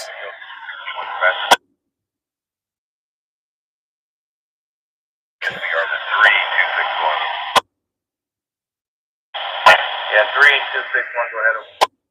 Yeah, I guess we got the car set out here. While we're doing this, you get us a list of this train. 5 cars set out. I guess they had an extra car coming up here. So we'll have an accurate list. So if we get this work done here, we're heading back to the depot and can't grab a list. So. I copy that, Yellow. I'll send a message out, see if they can't get an updated list put in there for you. All right, James. We have the signal at Quincy to do our work. Probably need it twice. So. Yep, I'll get in there, put in there twice for you. You guys are setting out lines 3 through 7 to track 8, correct? Yes. Alright, copy that. Just got the signal coming to you now. Get your work done there. Alright, thank you. Okay, so it sounds like we're not going to be seeing any trains on the CPKC tonight, because that train, which is a 3-261, which that's pretty surprising. That is essentially a third section of a 261 train that essentially was dispatched on the same day, from my understanding. Obviously, if it was just one train, it would just be a plain old 261. But they put another number on the front to denote that it's, a second run of that train or a third run. I have never heard a train on the CPKC or CP before it that had a third section in the same day. That's pretty amazing. That just shows how much more traffic is coming through on the CPKC since the merger was finalized. So anyways, that train, the 3-261, has some work to do in Ottumwa, setting out some cars and doing a bunch of other things. So they're going to be doing that for a while. So we're not going to be able to see them. But I do see in the west, we've got some headlights, some light shining from an approaching train. This has got to be number 664 here on the BNSF. And local starting through the ice there, guys, about 2,000 foot of train.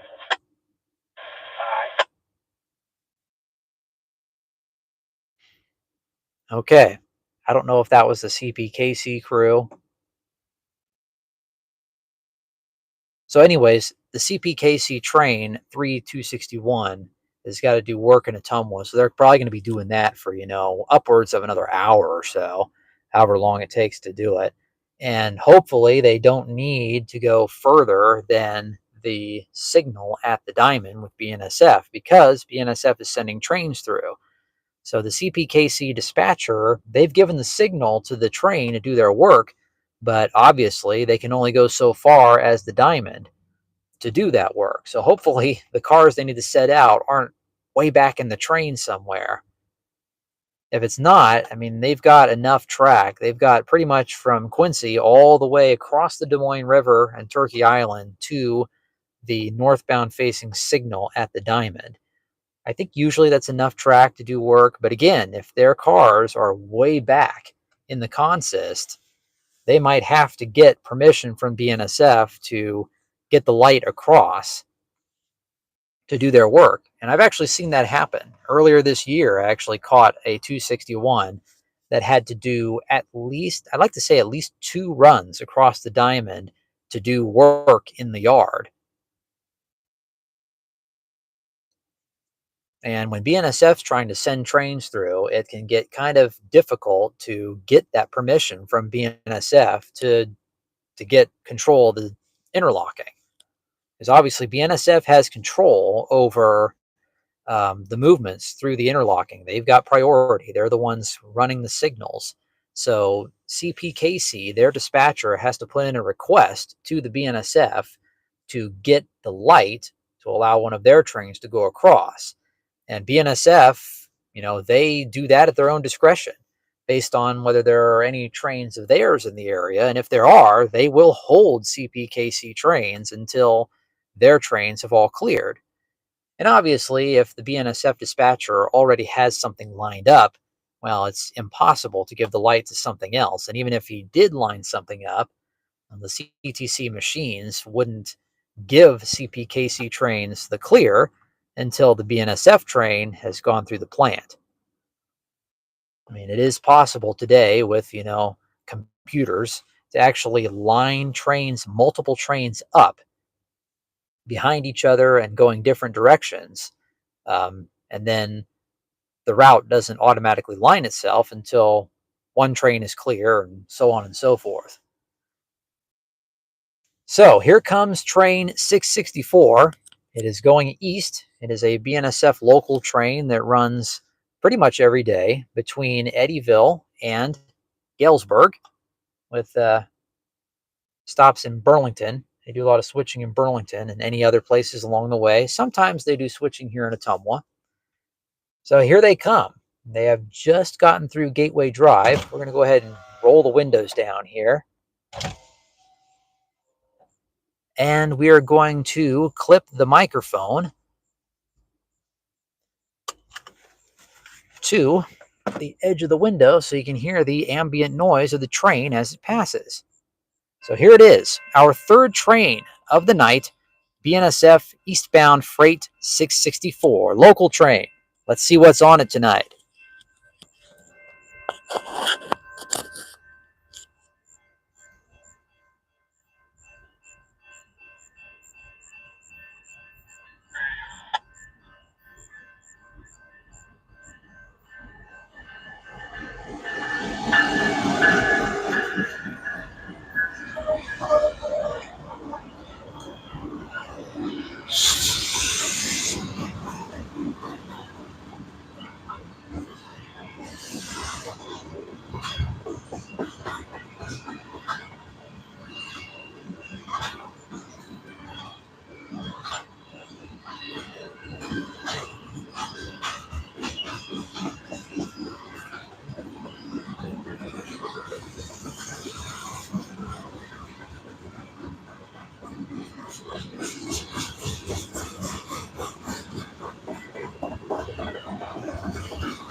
Oh, and guess what? We've got a westbound train coming now. Guys, you better stop.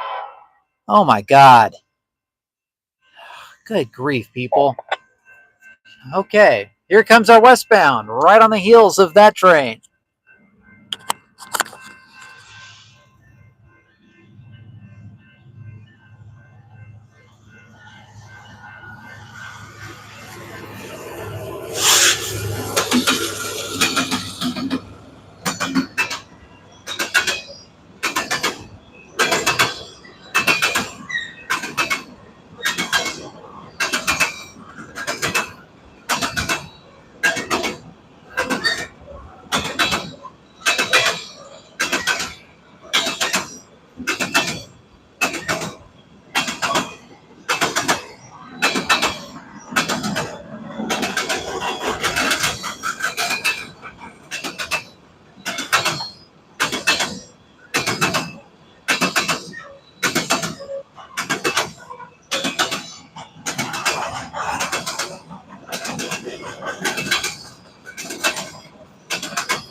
Okay, so to add some clarity as to why I exclaimed, which I apologize for that, but it's like, so as soon as 664 cleared and this westbound train came through, now you might be wondering how that happened because 664 had to cross from main 1 to 2 in front of that westbound coal train.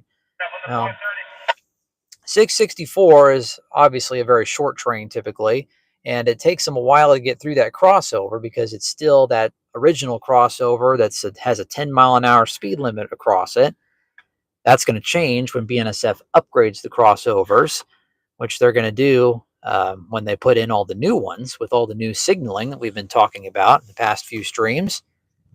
So once 664 gets through that crossover, they're going 10 miles an hour. It takes them a little while to accelerate once they've cleared the interlocking. And so by the time they get up to speed and they go past us and they clear, well, that coal train, they've gotten the clear signal to come on west because 664 has long cleared the interlocking.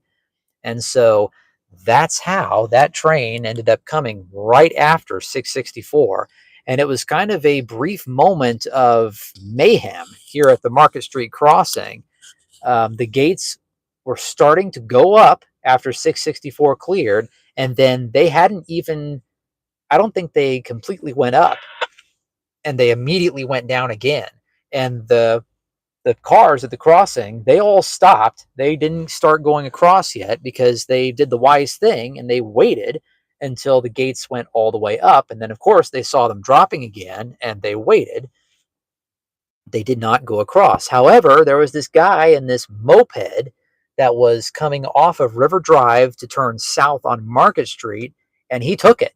He went through right in front as the gates were dropping. He got through before the gate came all the way down, but it was literally right in front of this train. I mean, they still had, probably 20 seconds before the train actually hit the crossing, but, come on. I mean, it is so unsafe to do that. And I'm pretty sure this is actually Rail Safety Week, the end of Rail Safety Week, where Operation Lifesaver and a bunch of railroads do a bunch of public service announcements and awareness about railroad safety and crossing safety. So, I mean, come on, guys. I mean, don't do that. It is just so, people who do that in front of trains, it's so unsafe. Because what if, I mean, especially on a moped, I mean, what if, his tire got caught in the gap in between the rail and the pavement, which that happens, especially on bicycles. You really got to be careful. What if that happened? Or what if he went off the side of the road a little bit and crashed? And, what if he bumped his head or something and knocked himself out? I mean, a lot of things could happen. It's just not worth the risk.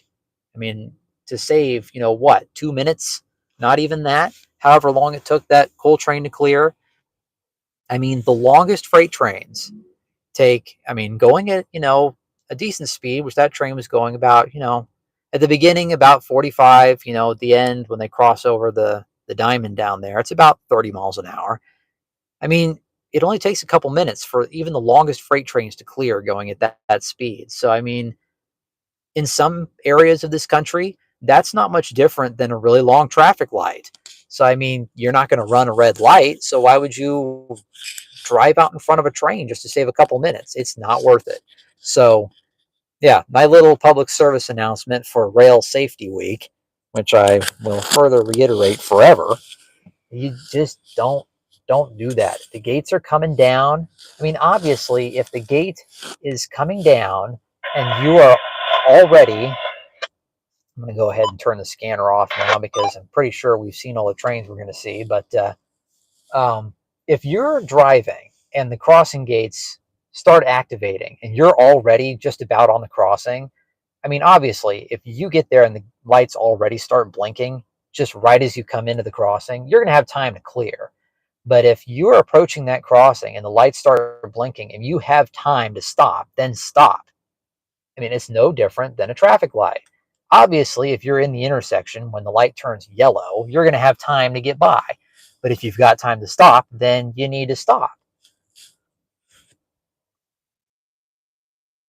So just, little things like that. I mean, and it's not that, I mean, of course, I like stopping at railroad crossings for obvious reasons because I am a train enthusiast. But, it just never ceases to amaze me at how people just literally put their lives at risk just to save a few minutes. And you see all these stories of people that have gotten killed by trains. And, it's like, it's Amtrak. I mean, going 80 miles an hour, Amtrak would clear a crossing in less than 30 seconds. They couldn't wait on a train that would clear the crossing in 30 seconds. And it's really a tragedy that, people are so impatient that they can't wait. That, it happens. So, I mean, we just have to reiterate this stuff over and over again because, it might save somebody's life someday. And especially in instances like that. And that is when a quiet zone can be, you really got to be on your toes in a quiet zone, because if you're in a situation like that where one train goes by and then another train starts coming the other direction, and if you just assume that there's not another train and you're a pedestrian and you start walking across the tracks, I mean, you may not know that train's coming. and the engineer doesn't have enough time to warn you by the time he's there, because it's a quiet zone. You're not going to hear the other train coming, so you've got to be aware of your surroundings and make sure you look. You always expect the second train. I mean, they've said that for years, and it's true. Just because one train's clear doesn't mean there's not another one coming on the other track, and a lot of times there can be. So you really got to be careful. So with that, that's about it for the train action in tonight's live stream. And we've gone for about 2 hours. Not bad. We've seen 4 trains, which I always say that seeing 4 trains is a good train watching day. And they've all been on the BNSF tonight. We saw 2 empty coal trains and BNSF 664 and Amtrak. Not bad. And one of these days we're going to get down to the station and do a live stream from the station platform. We're probably going to do more of those as the nights get longer and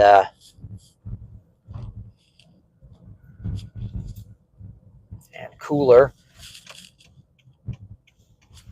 But I am going to park someplace really quick and just answer a few questions and things that you guys have posted. In a well-lit area. Yes, Dakota says a successful trial run for the new mic. I'm glad. I'm curious to see what it sounds like in the archive.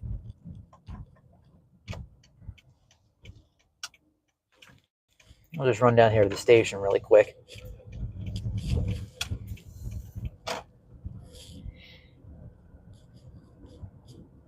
So somebody mentioned early in the stream about my opinion on Amtrak's latest new marketing that they're doing with reintroducing the Floridian, which is an old train name. It harkens back to the late 70s, early to, I think, mid-70s, late 70s, when they had a train called the Floridian. It went from Chicago to Florida. And this is a train that people have long wished would come back. And in a sense now it has, but not in the way that you might think. The original Floridian went from Chicago and had a more direct way down to Miami. It went through, I think, Louisville, Kentucky, and down through Tennessee, and down to Miami that way, which this train is not doing.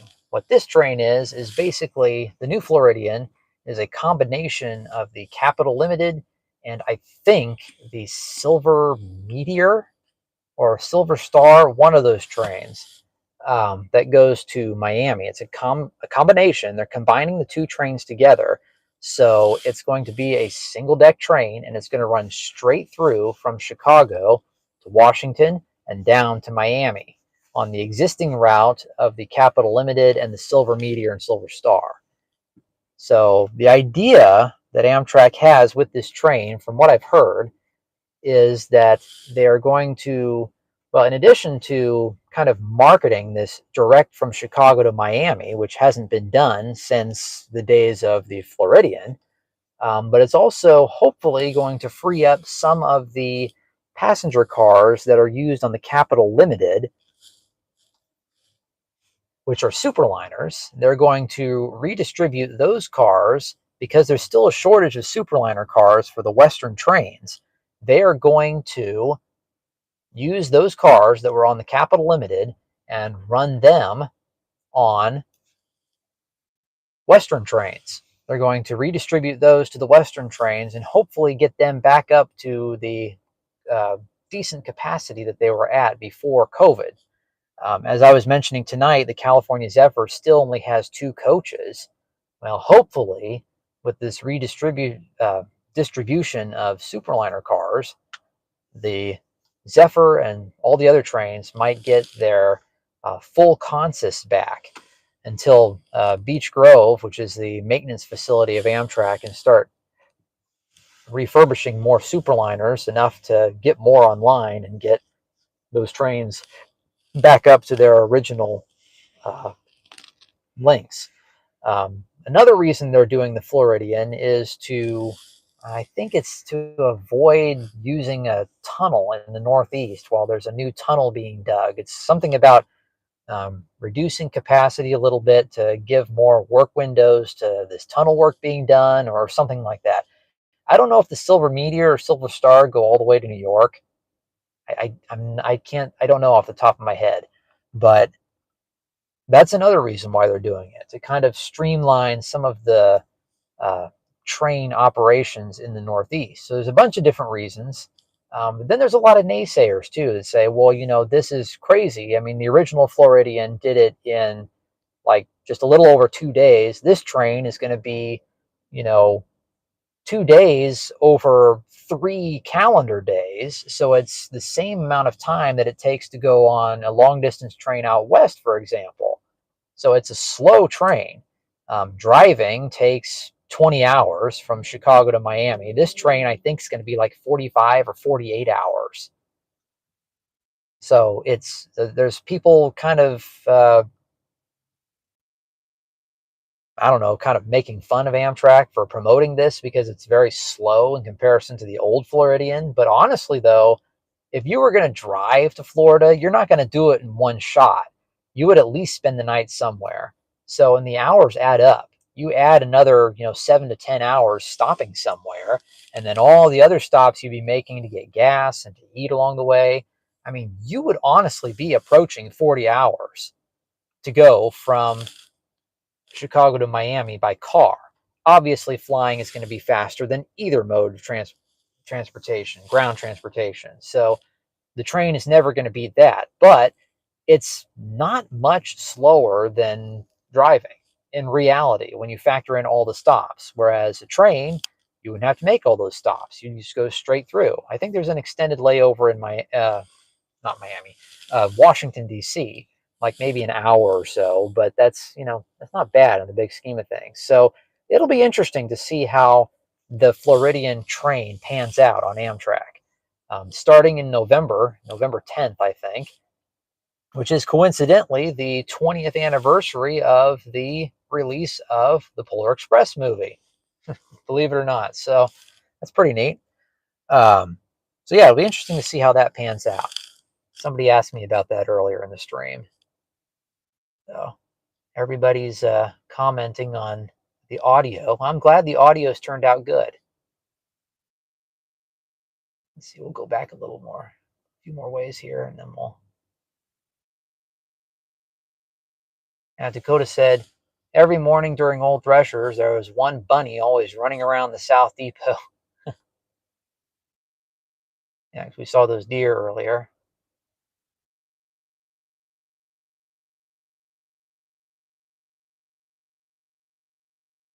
Iowa Train says the ICE 6400s have been off of the CP roster for over 10 years now. Time flies. Yeah, that's amazing.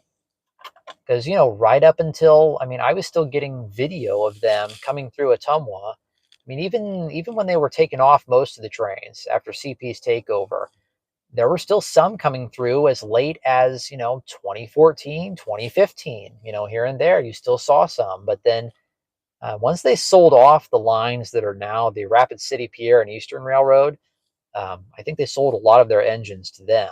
And then they just disappeared. There's still a few DM&E 4-axle engines out there. Not in regular service, obviously, but there's still some that exist. But yeah, it's amazing. It's been that long already. You guys talking about the lash up on the 664, which is pretty neat. That GP60B that we saw last week was on the train again.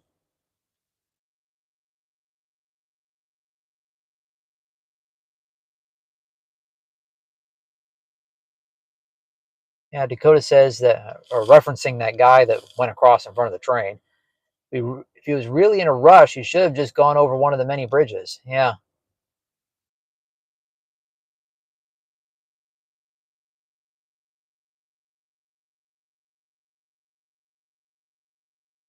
A Train says next week you can film model trains at the Eldon Depot if you want. Well, got some plans next weekend, so I might not be able to head down to that, but I have seen the trains in there before. I think they had some sort of open house down there a few years ago, and I went to it, and it was really cool. The really neat thing, and this is cool, it just shows I've got fans everywhere.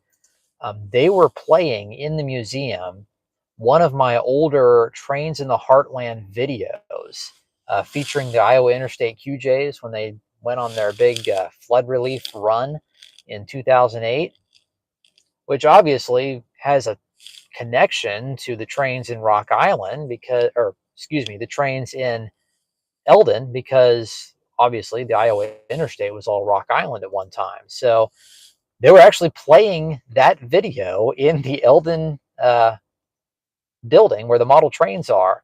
And I kind of did a double take. I'm like, oh yeah, that's my video. So somebody who volunteers at the Eldon train depot bought one of my videos at the train show years ago in Ottumwa when I sold videos, and they were playing it. I thought that was pretty cool.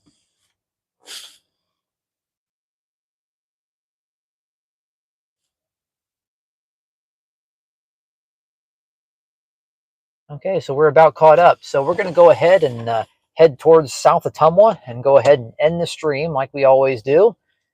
And I'll be able to answer some of you guys' comments in real time. I go to ask if you ever visited the Black Hills Central in South Dakota. I have not. I've never been to South Dakota, but I have been very close. Sioux City is the closest I've ever been to South Dakota. I saw South Dakota across the Missouri, or not the Missouri River, the Sioux River, whatever that river is up there. That's the closest I've been to South Dakota, but I have heard of that railroad, and it looks like a really neat one to ride. I think they're the ones that have I think they call it the 1880s train. They have a really neat little articulated locomotive that they run. Pretty sure that's the same railroad, but yeah, that's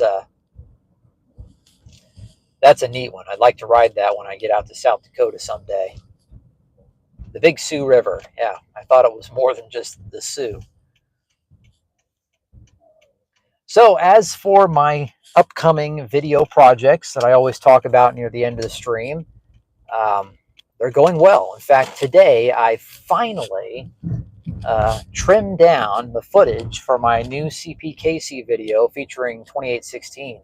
I finally cut that down to the length that I want it to be, which is going to be about an hour and a half. It took me a while of very meticulous editing, but I finally got it done.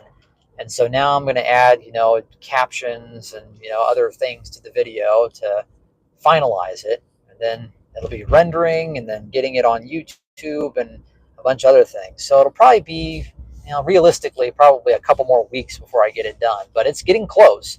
And then when I'm done with that video, I'm going to start working on the Old Threshers video from this year. Hopefully get it done by, November, mid to late November sometime, give or take. Hopefully by the end of the year regardless. And so that is that. Those are the two new long form videos I've got in the works. I've also got a bunch of other smaller videos that I'm probably going to upload in the meantime, as well as more live streams. Like I said, coming up probably in the next few weeks, I'll be doing a live stream, hopefully, from Midwest Haunted Rails in Mount Pleasant, and maybe some other places too. We'll just have to stay tuned and see what happens. But regardless, I'd like to continue doing these live streams from Ottumwa as well as fall rolls on and we head towards winter.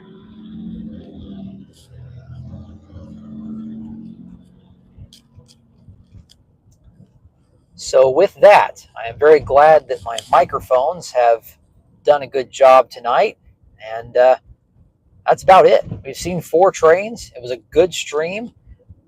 We didn't have to leave Ottumwa to see all the trains tonight, so I'm glad about that too. But someday we will go outside of Ottumwa to get some trains, record from some different places besides Ottumwa. Last time I did that was when I filmed in, well, obviously Mount Pleasant this year, but also Galesburg last year in October. We need to do some live streams from there again too. Mark says, I really appreciate you sharing this with us this evening. Everyone have a great night and weekend. You too, Mark. Thanks again for the super chat. That was really cool. So with that, we head through South Ottumwa. We've reached the end of our stream tonight. We'll be doing another one next week sometime maybe, or sometime in the future. Just stay tuned. Just stay posted on my community tab on my YouTube channel. We'll see when I go live again. As everybody wishes each other good night, I will say good night as well. Be on the lookout for more live streams. I'm probably going to put some more short videos up, and my long videos I'll post when I get those done, and so on and so forth. So with that, it's been a good night, and good night to all you guys, and we'll see you all next time on the next stream. This is Bobby Harvey. We're signing off tonight. Thanks for watching, guys.